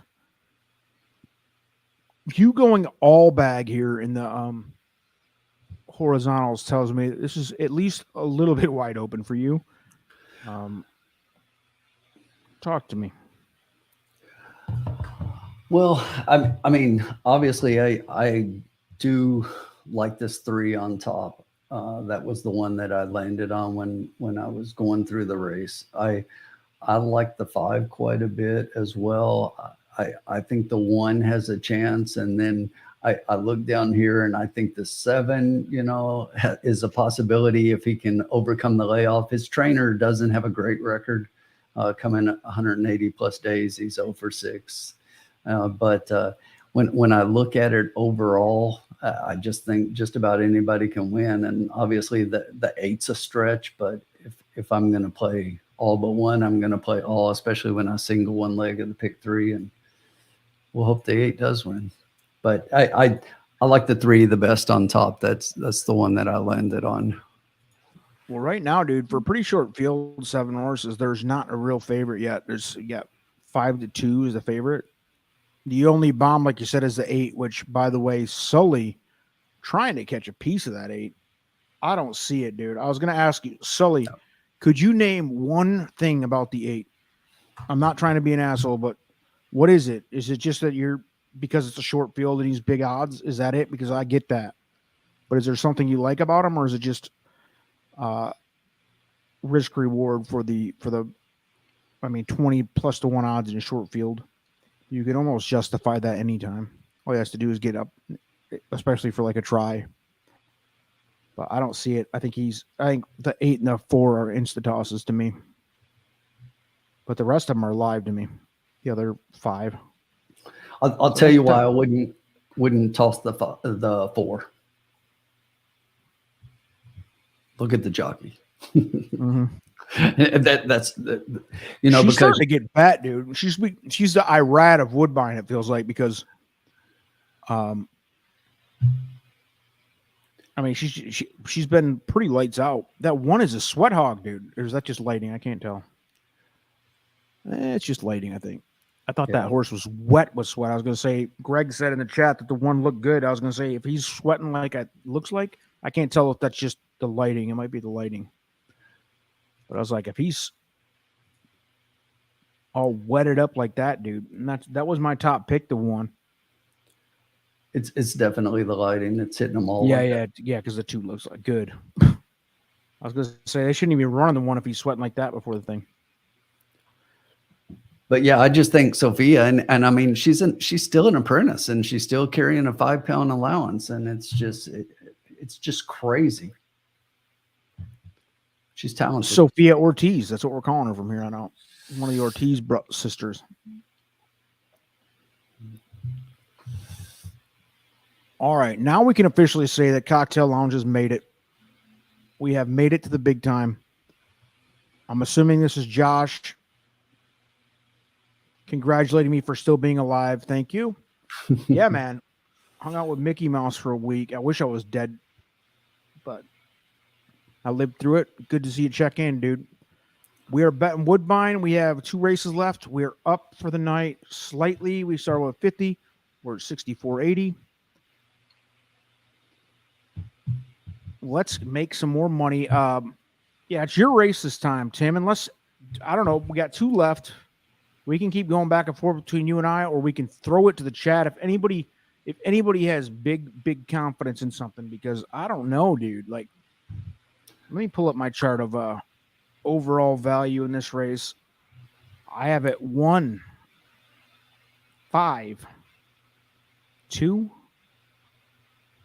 3 in that order, and they're all basically. I mean, they're all around the same value, dude. The 5 is the favorite, but I mean, at this point, it's so balanced that I think they'll all pay decent. Like, if you can narrow it down to 2 or 3 and hit a exacta, or it's gonna pay decent. That's the beauty. Like, Woodbine's been really good about having real good betting races. You don't see a lot of lopsided races here.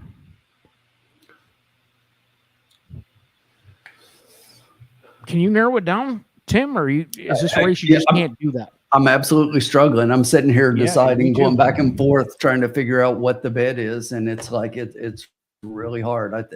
I'm seriously like, if that 1 is really going to be 9-2, key box, and you could you could key box them with like 2 others. Which who's your second 2 behind, or who's your top 3 in order?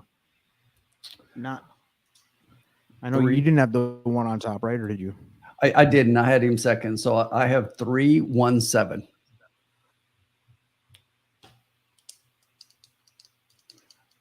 So we both have 3-1 on top. I have 1-3. And the sevens really, it's a gut play coming off of the long layoff. If I had to pick another horse to replace the 7, and this is why I hit that all in the pick 3, but if I had to pick another horse, it's 5. It's what, 5? 5.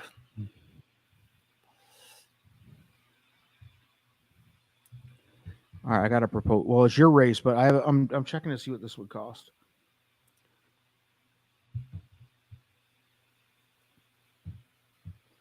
So we could, just thinking based on if you combined our thoughts, we both have the 3-1 as the top 2.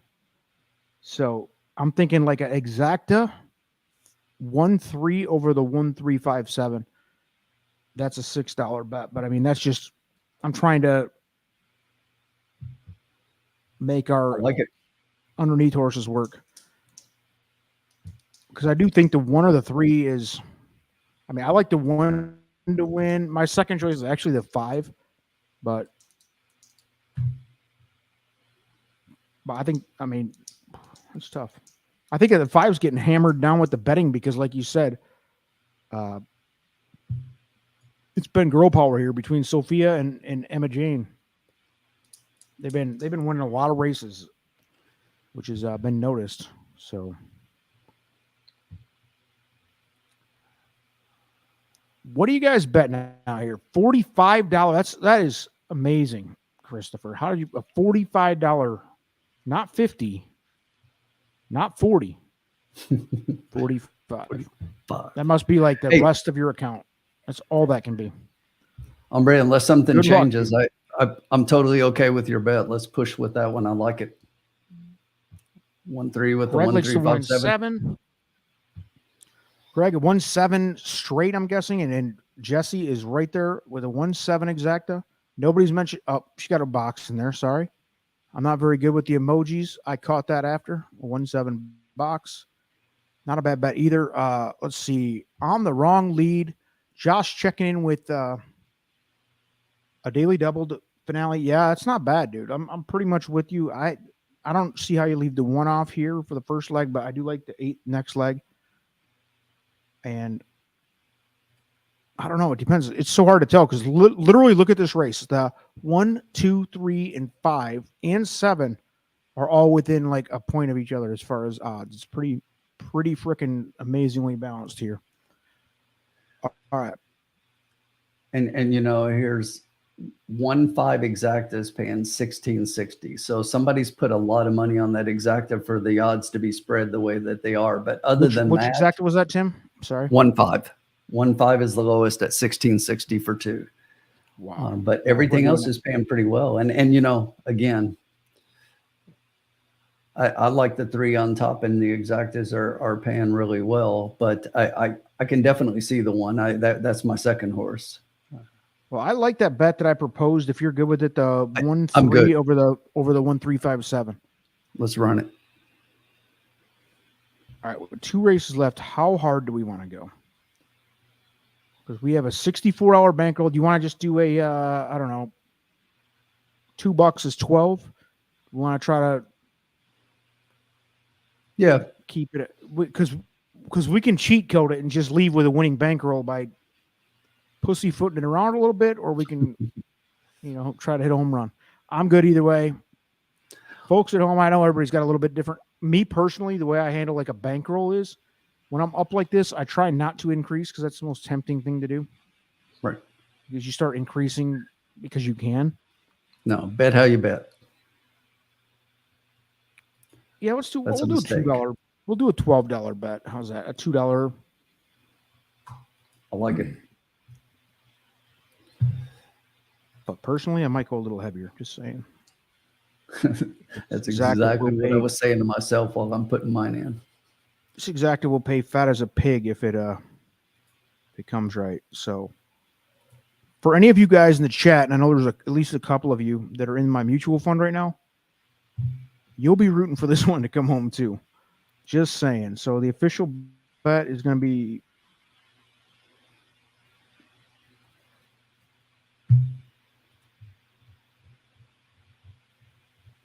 $2. Back though. Yeah, man. I think that was a pretty common ground we came to there.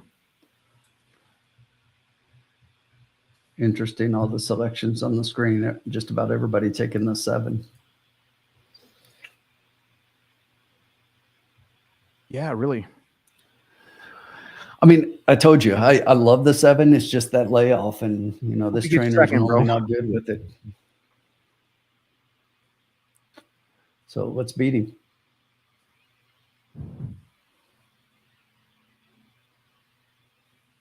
There it is. Official bet is on board. How much time? 2 minutes to post. Todd Osadche. I've been through this before with the pronunciation. Listen, one too many ayahuasca binges.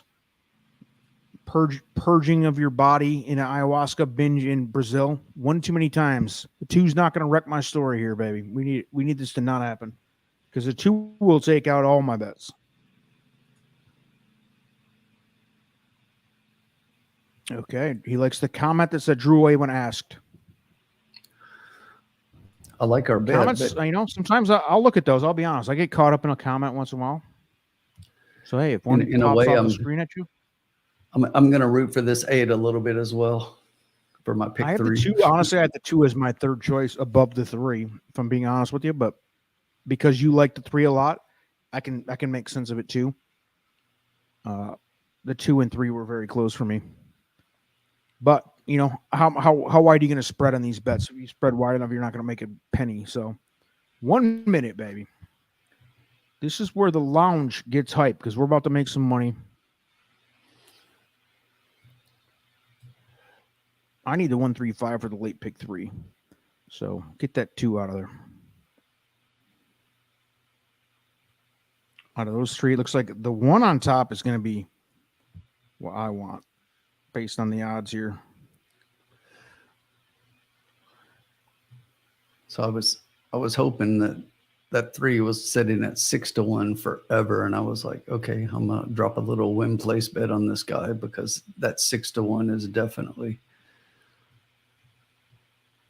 more than I thought it would be, and now all of a sudden he's 3-1. So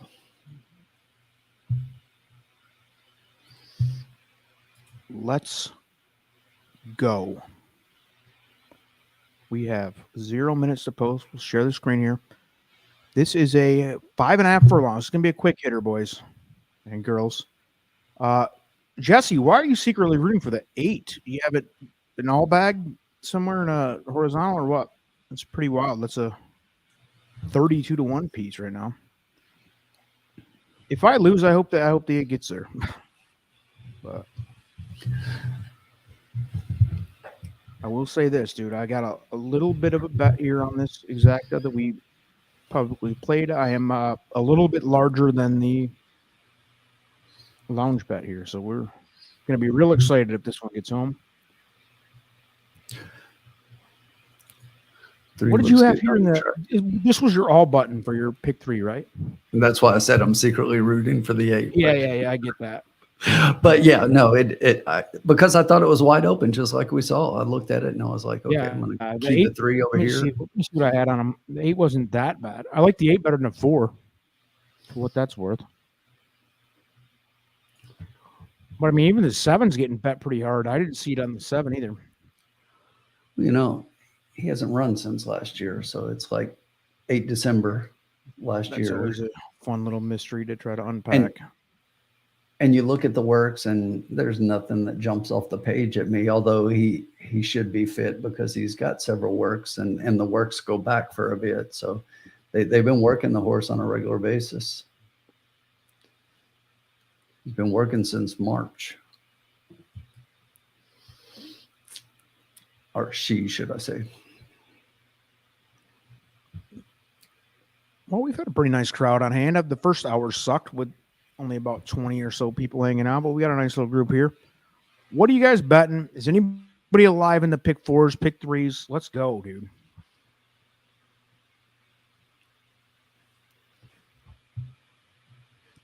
I haven't seen anybody get a big ticket yet. Has anybody hit a big ticket? I mean, I've seen some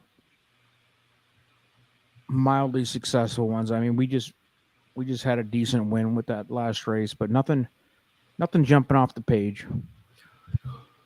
I will say the 2 horses I liked the most in this whole card was the 7 in the last race, which scratched, and the 5 in the previous race, which scratched. You know, they were both like I set aside my whole stable duel team for those 2. Well, they scratched out, so I was forced to pick garbage. I told you I did the exact same thing. That's how I play stable duel. And that was my number 1 pick when I picked that 5. Let's see here. Ripping Heaters, baby, is leading now. And is that right? He's got 5 horses left. He's got 3 horses left. I'm looking at stable duel now. All right, I'm with them. I need a big I got that shitty 4 horse here. That must have been a cheap spend. Yeah, 10-1. I need the 4 to get 5th, dude. At least get 5th for me. Don't go negative. I'm in all right shape. How many people are cashing in this Woodbine contest? My other team sucks. I got one team doing well, and the other team is done. 42 people entered. Or no, 31 people entered. Top 10 cash.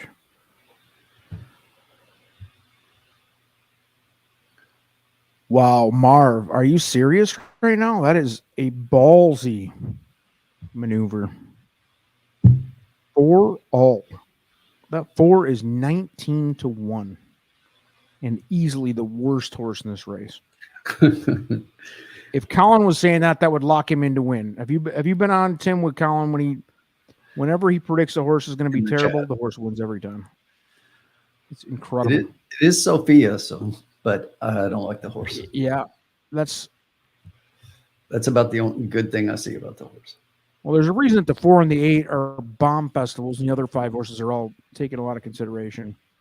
I mean, who knows? It's horse racing, but can't imagine getting excited over those 2. All right. Let's do it. Razor sharp, dude. You're on race 4, bro. You are. I think that must be a typo. You're out to lunch because race 7's about to go off. Carson, yeah, man. That sleepy time thing, was that a Assiniboia Downs where he picked 2 weeks in a row? He picked horses that had no shot, and they both hit in a row. It was impossible, and they were both huge prices, like 20-1 type stuff. Immaculate, just immaculate selections. Here we go. Going into all right. Let's get it done, boys. We have. Let me post this thing here. I keep saying boys. There's just as many women in the chat. I apologize for that. I'm a jerk. If not more. Yeah. Okay. That's because we're such attractive men, Tim. We attract the ladies, you know. It's just I'll take it your just word comes for it. natural. Why are all the ladies putting laughing emojis in the chat now? Yeah. It's not a good sign. Here we go. Oh, the 7 trying to do backflips out here, but let's get him calmed down. 7 looks good. There's my guy doing ayahuasca. Corey's in the house. It's not the lounge without Corey, I gotta say. It is not. He was out picking shrooms. Yeah. Let us know how your trip's going tonight, Corey. That 8 does not want to go. 54 to 1 piece. You might as well just walk them off the track. All right, so that official bet is 1-3 over 1-3-5-7, and we went pretty hard. $2 for the lounge, and we're off. All right, that one got a nice, clean start. You love to see it. That toilet bowl 8 horse going to the front. Run away and hide 8. Yeah. That's your guy for that pick 4, though. Or pick 3, I mean.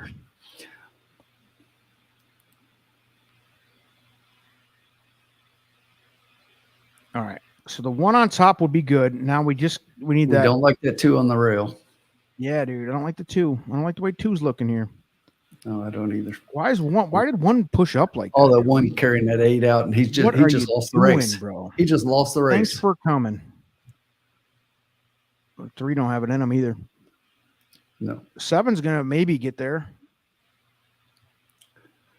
Oh, I'm dead. All my bets are dead. Well, that sucked. Well, I'm glad we didn't push too hard on the lounge bankroll. We lost $12 there, so we're still up for the night. On a positive note, when you look at it from a pick 3 perspective, I'll take 6 to 1 over those other 4 lower prices. But what the hell was that 1 doing? Yeah, dude, that was a drunk driver on board, it looked like. I mean, because he was in the right spot. He was on the rail. He was. As he should have been from the 1 hole. All right, Todd, what are we doing? Todd's saying, yeah, baby.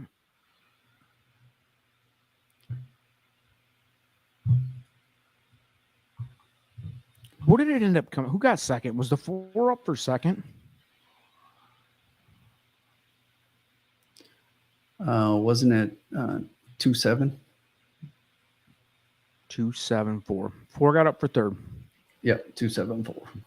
2-7-4. That is going to be nice payouts for Exacta, and the try is going to be real nice.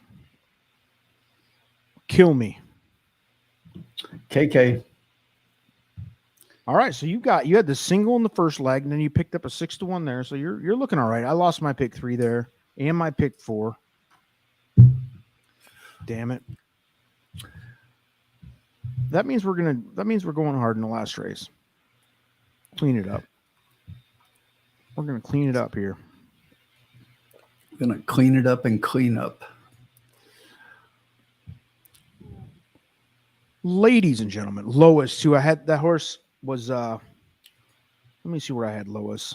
I knew that was like the risk, but I mean, how deep? I couldn't justify going that deep, dude. No.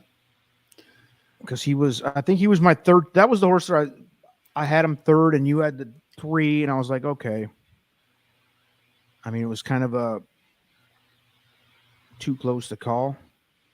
But damn, I had, let's see. Yeah, I had 1, 5, 2, 3. But I mean, that one I wouldn't have had the 7 anyway. I don't think there was an avenue for me to win that race because I didn't like the 7 at all. I love the 7. What I didn't like was the layoff, coming off the layoff with the trainer's record, but I still put him in there. All right, so we will update the bankroll. That puts us at 52.80.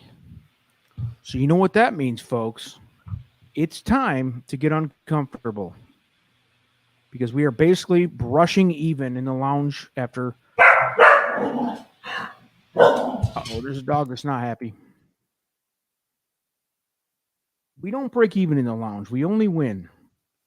Could we bet a $2 bet here and lose and still come out ahead by 80 cents? Yes, we could. We're not doing it. We're going hard. Let's collect everybody's thoughts. We have like 20 minutes or whatever it is. And dude, the 7 horse here that scratched out was going to make things easy in the last leg. But now I like it because I had the 7 as well, and I had the 7 on top, but I think that opens the race up, and absolutely. I like it when that happens. All right, Chris, what do we get? I'm gonna go check back. Chris, I want to see your bets because I know you were going hard on something. Chris said boom, playing a daily double. Let's find it. Who here? 45 to win on the 2. There it is. I was making fun of the number because I said not 50, not 40, but 45. Nice hit, babe. Congrats. And he had the exacta box 2-5. That didn't come in, but hey, nice work with the 2.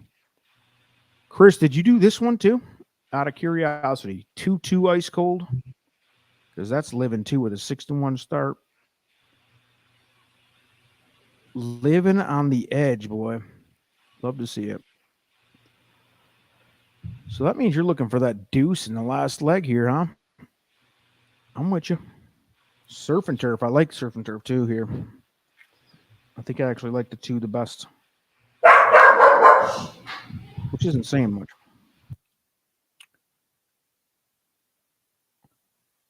All right, I'm going to drop off for a second, Tim. I'm going to be right back.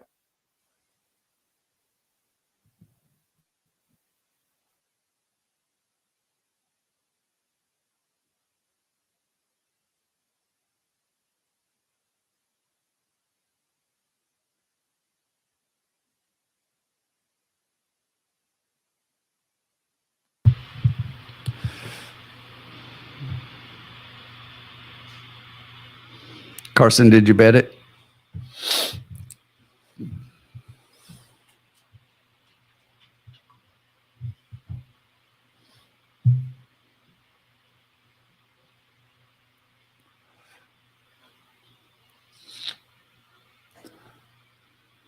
I'm confused. What are you talking about, Todd? Those are on my chief bus. I'm a retired chief.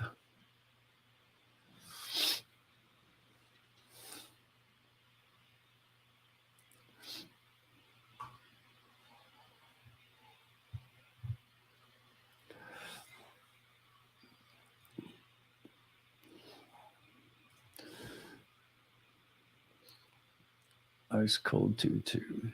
2-6-8 here in the last. I could deal with that. I've got 2 and 8 going in my pick 3, and I do like the 6, but underneath.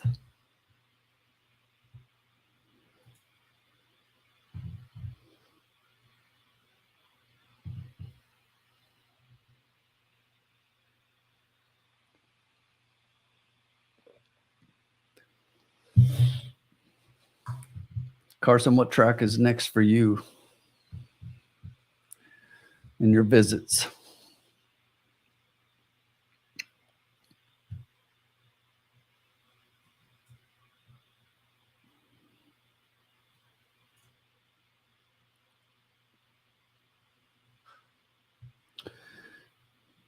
Yeah, I expected it to be a little more.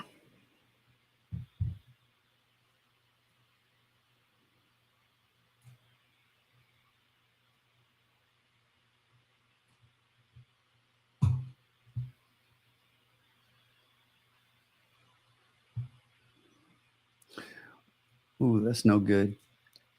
I hope you feel better soon. I knew you were feeling bad the other day, but I didn't know it was COVID.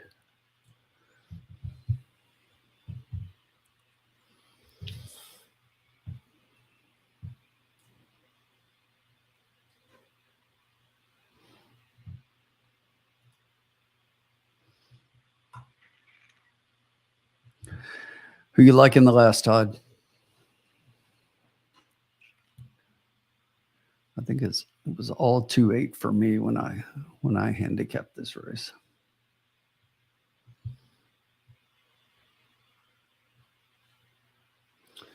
It'll do it.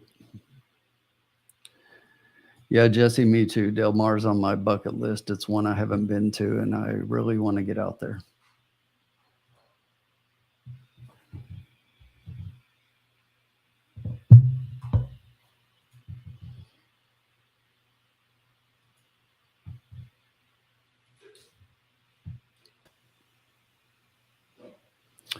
And he's back. All right. 17 minutes to decide our fate.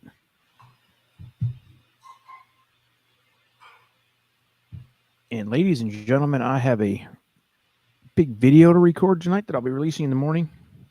Bringing the content. We have a lot of info from Jessica and Horse Guy Mike for Monmouth, the Haskell card. And I have a video coming tomorrow for Saratoga, the full card on Saturday, which is also a great card. And I've got a very special guest, a native New Yorker, coming in to join me for that, which we're going to record tonight right after this. So that'll be out at like 8 in the morning. Capping the card, no longer starring the living legend Matthew DeSantis. So is ASD going to do redo your promotional intro for your Monday night? I made that, baby. We made that ourselves. We already redid it. It's already redone. About the one where they actually Kurt, I think, did it, saying, oh, did he? I didn't even see it.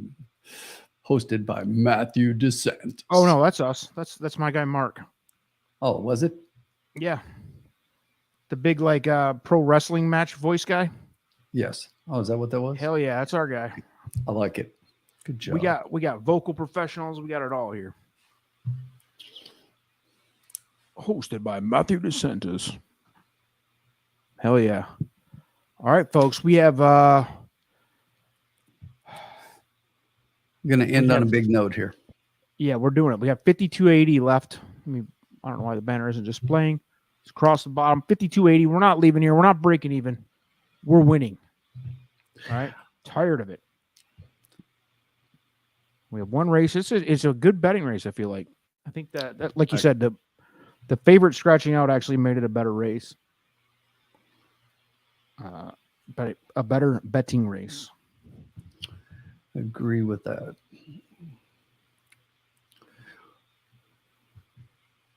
They're talking about the weather, dude. I was making fun of Sean when he came on. He said it was bad weather. I said it looked like it was sprinkling in a pond when they showed it. Like it looked way less than threatening when they showed it, actually, It did. Kind of teasing because it did not look like it was extreme weather at all that would affect racing. But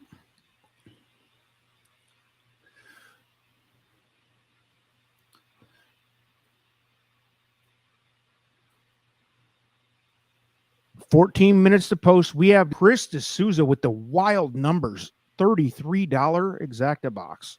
What are you doing, dude? I just cannot bring myself to make those kinds of wagers. I can't do it.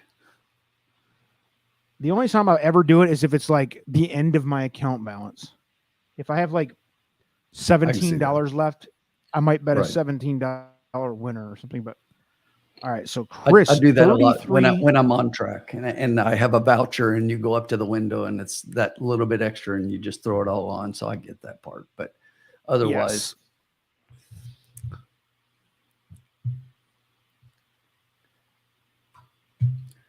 I'm still caught up on the fact that the trifecta that I bet has to be $2 and can't be $1, and it's just the way I've always done it. And the what now? Sorry. When I'm betting trifectas, I just can't do a $1 trifecta or a 50-cent trifecta. It's got to be a $2 trifecta. I mean, that's just ingrained in my mind because it's the way it used to be. And even if I'm going to box it, it's $2. It's not $1. It's just. Everybody has their quirks, and that's one of mine. No, yeah, I get it. I fully have those quirks too.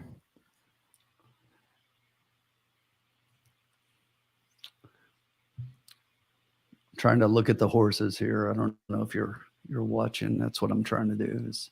That's one of the things I love about being on track. I'm definitely a paddock player. I love looking at the horses and watching them head out to the track and adjusting picks if necessary. I wish I knew. I know just the very basics of what I'm looking for, which sucks because I appreciate that angle. I mean, I'll definitely. I mean, like the most basic, I guess, thing to if the horse is sweating and looking labored, obviously that's bad. But outside of like that, sometimes being like wild and aggressive in the paddock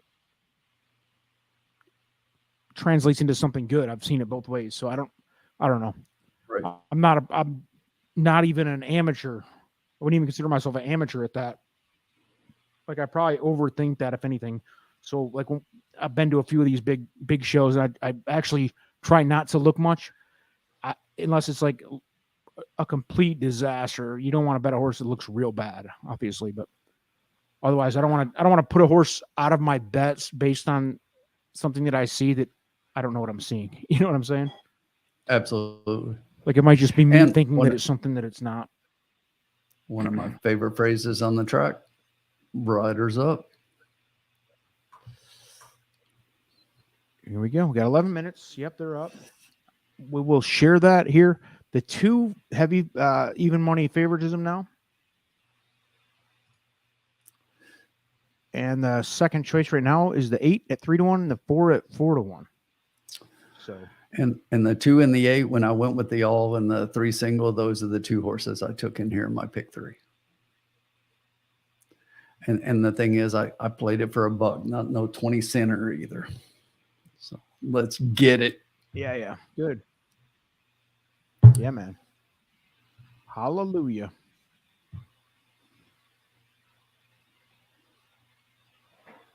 Let's see what the track pros are going to do. I don't know if that means anything to you guys at home, but it's kind of a last check valve sometimes. And sometimes, like if it's TVG, a lot of those analysts I'll go the other way from. But they've been watching the pros all night. Specializes in a single track. Sometimes they're pretty smart.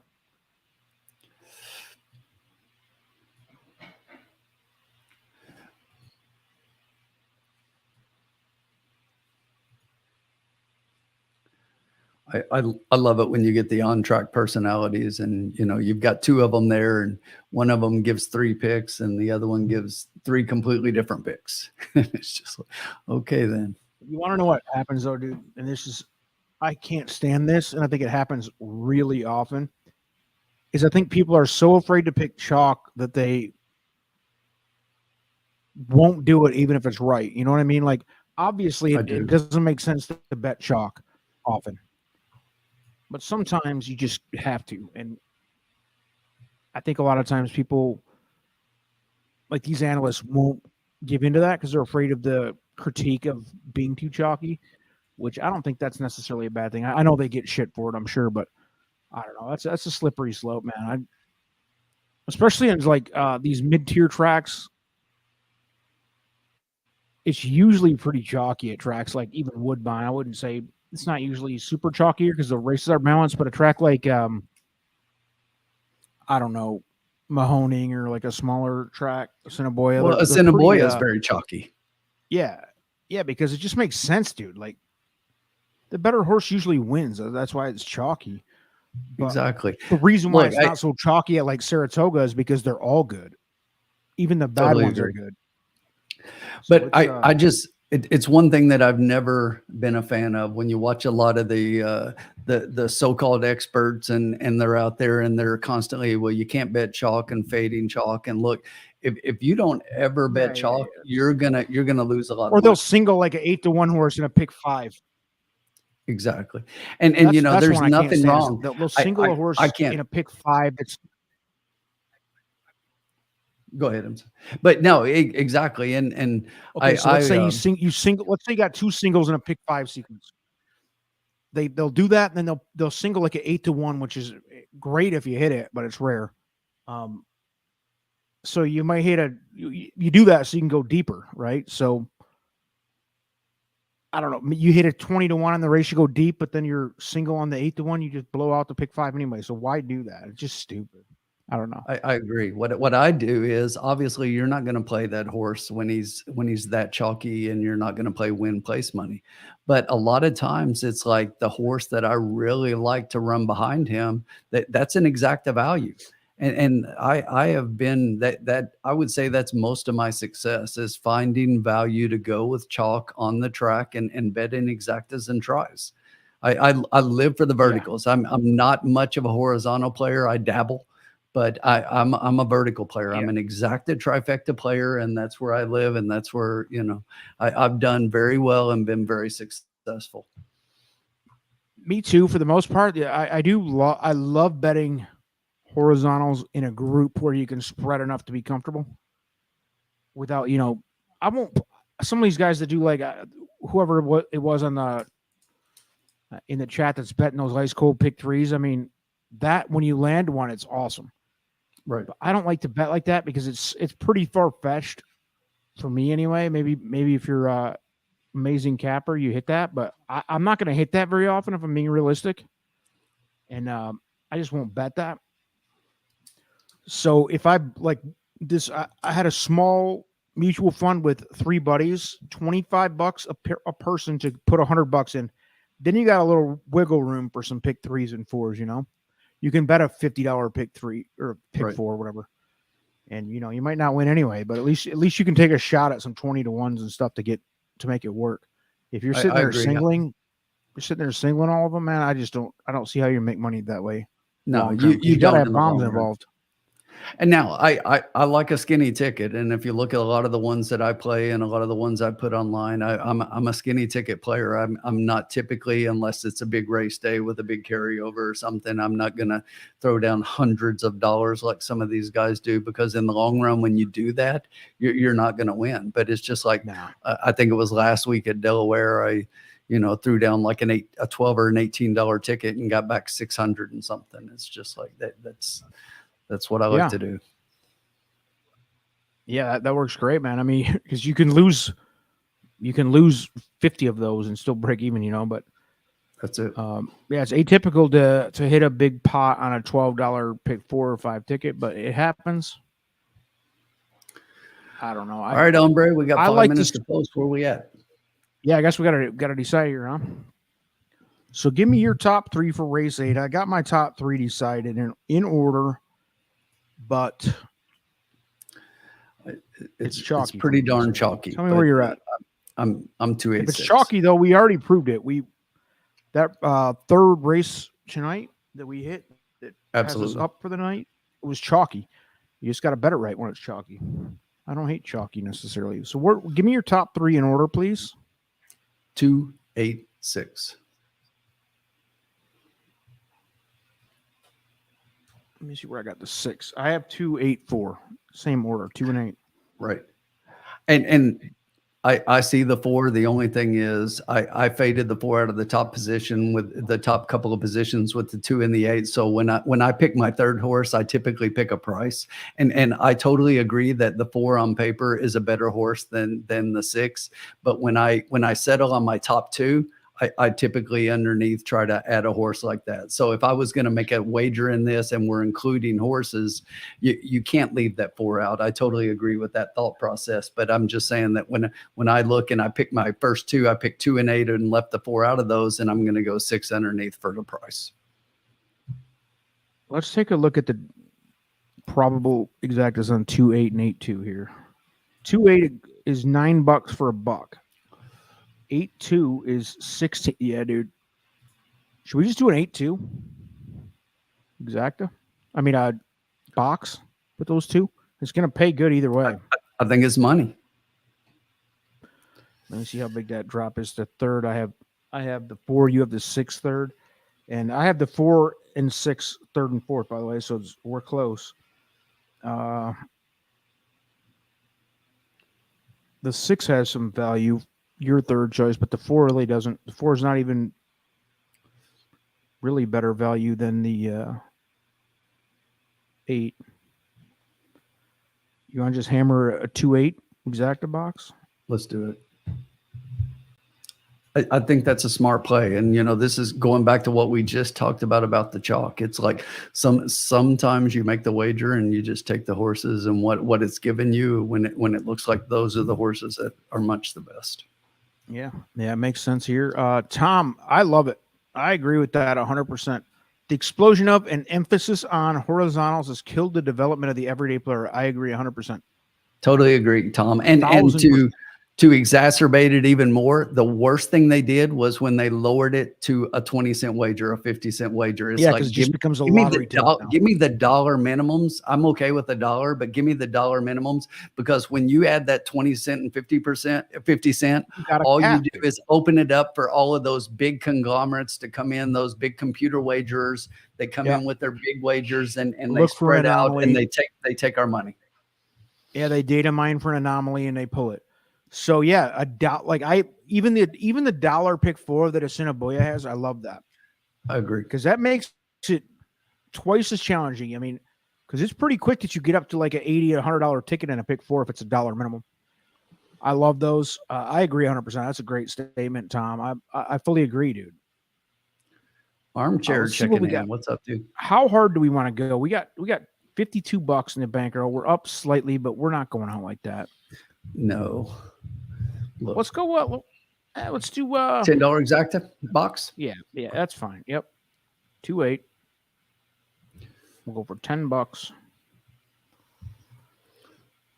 Bada boom, bada bing. Armchair, who you got in this one? Armchair, a legend in the house. What's up, Armchair? We were talking today on some stuff earlier, talking a little strategy. Todd, I agree. I mean, the 4 is definitely a horse to be considered. I'm going to land on 2 and 8 over him. Yeah, well, that's our bet, man. We're doing a $10 2-8 exacta box for a total of $20. Bada boom, bada bing, and watch us collect our money, and we're gonna have a nice little positive ROI based on this 2-8 exacta box. Good luck, everybody. Drop your if you're betting it, put it in there for bragging rights. This is the last race of the night, and I'm gonna sign off fairly quickly after this, just as a warning, because I got 97 videos to make tonight. So no worries. Let's do it.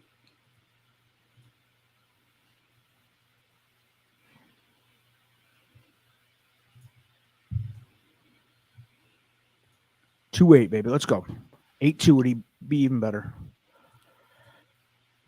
Corey and Todd huffing nitrous balloons. You love to see that, man. Just on a nice Thursday night. Just banging some balloons full of laughing gas. You love to see it.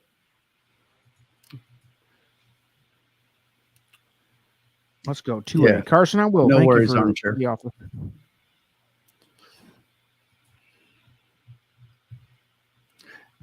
All right, let's get this 2-8 home, a 2-8 exacta box, and then we'll go home. All right, looks like a good start for the 2 and the 8 right now. It's 2, 6, and 8 clear.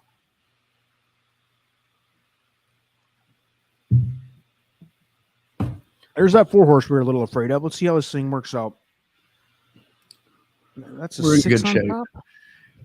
6 is on top, but he's got the 8, 2 coming up outside. I like where we're sitting, 8-2. Yeah, they're looking good. Got 6 is going to drop anchor. He's already starting to. Hopefully, he blocks that 4 out. And there they go. Let's go. Boom. Punch up, baby.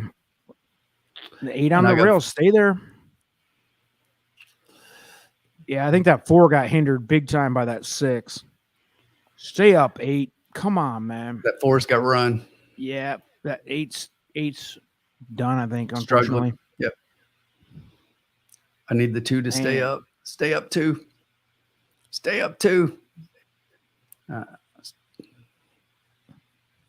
Yikes. 4-2-5 is going to come, I think. Damn, I did not like 4-2-5-3. I had the 4 third. A losing night in the lounge. You hate to see it. Damn it. That was lining up good. The 8 fell real flat, man. I'm surprised. He was right where he wanted to be, you'd think, but. Well, I hit my pick 3. I did have the 4 in there. Did you? How's that going to pay? I didn't even see that. I didn't look at it. Let me look real quick. And I have no idea where I was sitting in Stable Duel either. Armchair. We'll get together tomorrow. We'll talk tomorrow. like we said earlier, I'm interested to talk to you. A lot of good stuff to discuss. Let's see. I had, yeah, dude, I was in third going into the last race. Who just won that race right there? 4. What did it come? Was the 2 up close? 4. No, the 2's the one that. Oh, did he drop anchor? I had him in the last race. No, it's 4-2. I'm sorry. 4-2-5-3-1.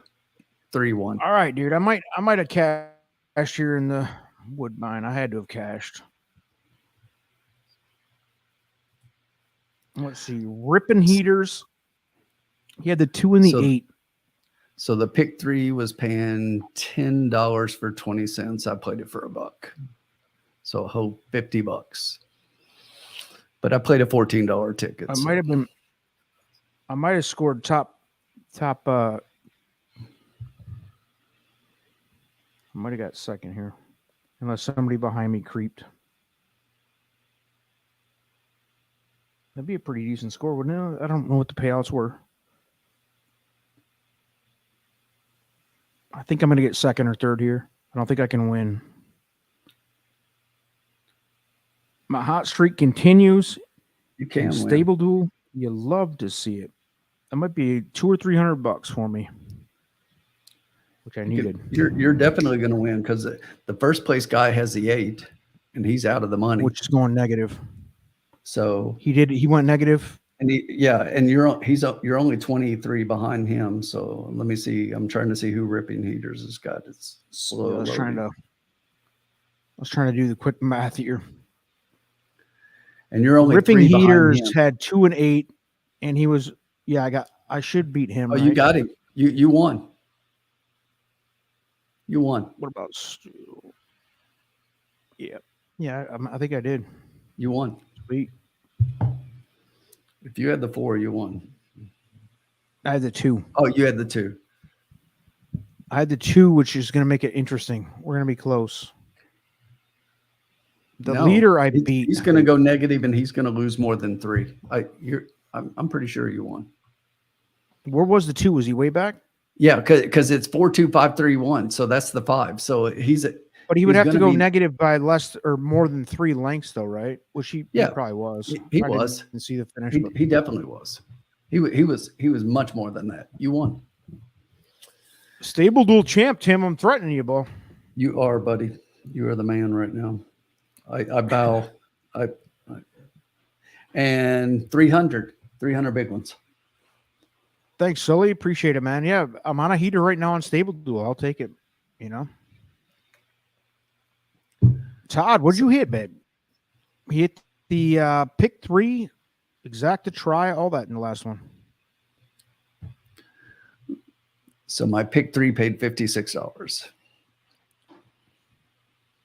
And you had that single, so you had to have I'm sorry. done decently. It paid $83.40 for my pick 3. Jesse, let me try to. Tim, we're both old here. What does this mean? Clapping, and then what's the second emoji here? A shot. Can anybody translate? What is it? It looks like a blank image. I don't know. Jesse, I apologize. We're old.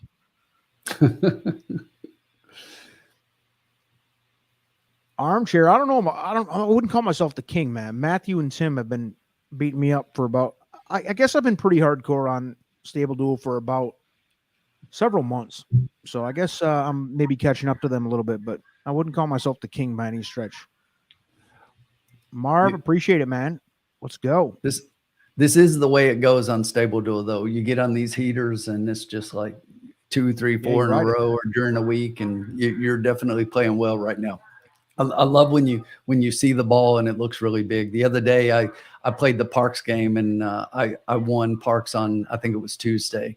And it's just like I got way out in front of everybody and had like 5 or 6 winners that day. And like I had like 5 winners, 3 seconds out of 10 horses. Yeah, dude, it does feel like that. It's a big hoop, like you said. Like it sometimes just feels like a huge target. It's easy. And then other days it's like it can all be shot down by 1 -30 or whatever. It's just that's the way it goes. But thanks, Jesse. She was toasting a win.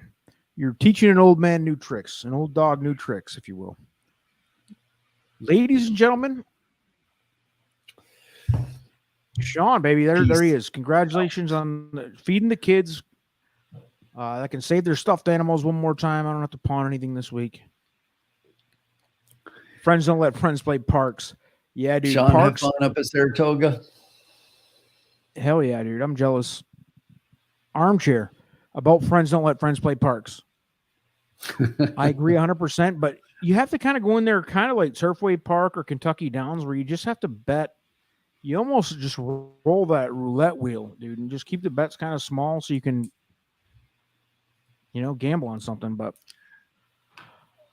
And that I that's the great thing about never Stable go Duel. hard on parks. No, but Yeah, that's a dude, great thing exactly. about Stable Duel is that I play those cards on Stable Duel and don't bet $1 on track. Yeah, dude. Yeah, parks is a train wreck some days. I mean, a lot of tracks are some days, but parks is more often than most. But Right. listen here, All ladies right, and hombre, gentlemen, I have to go. You got videos to do.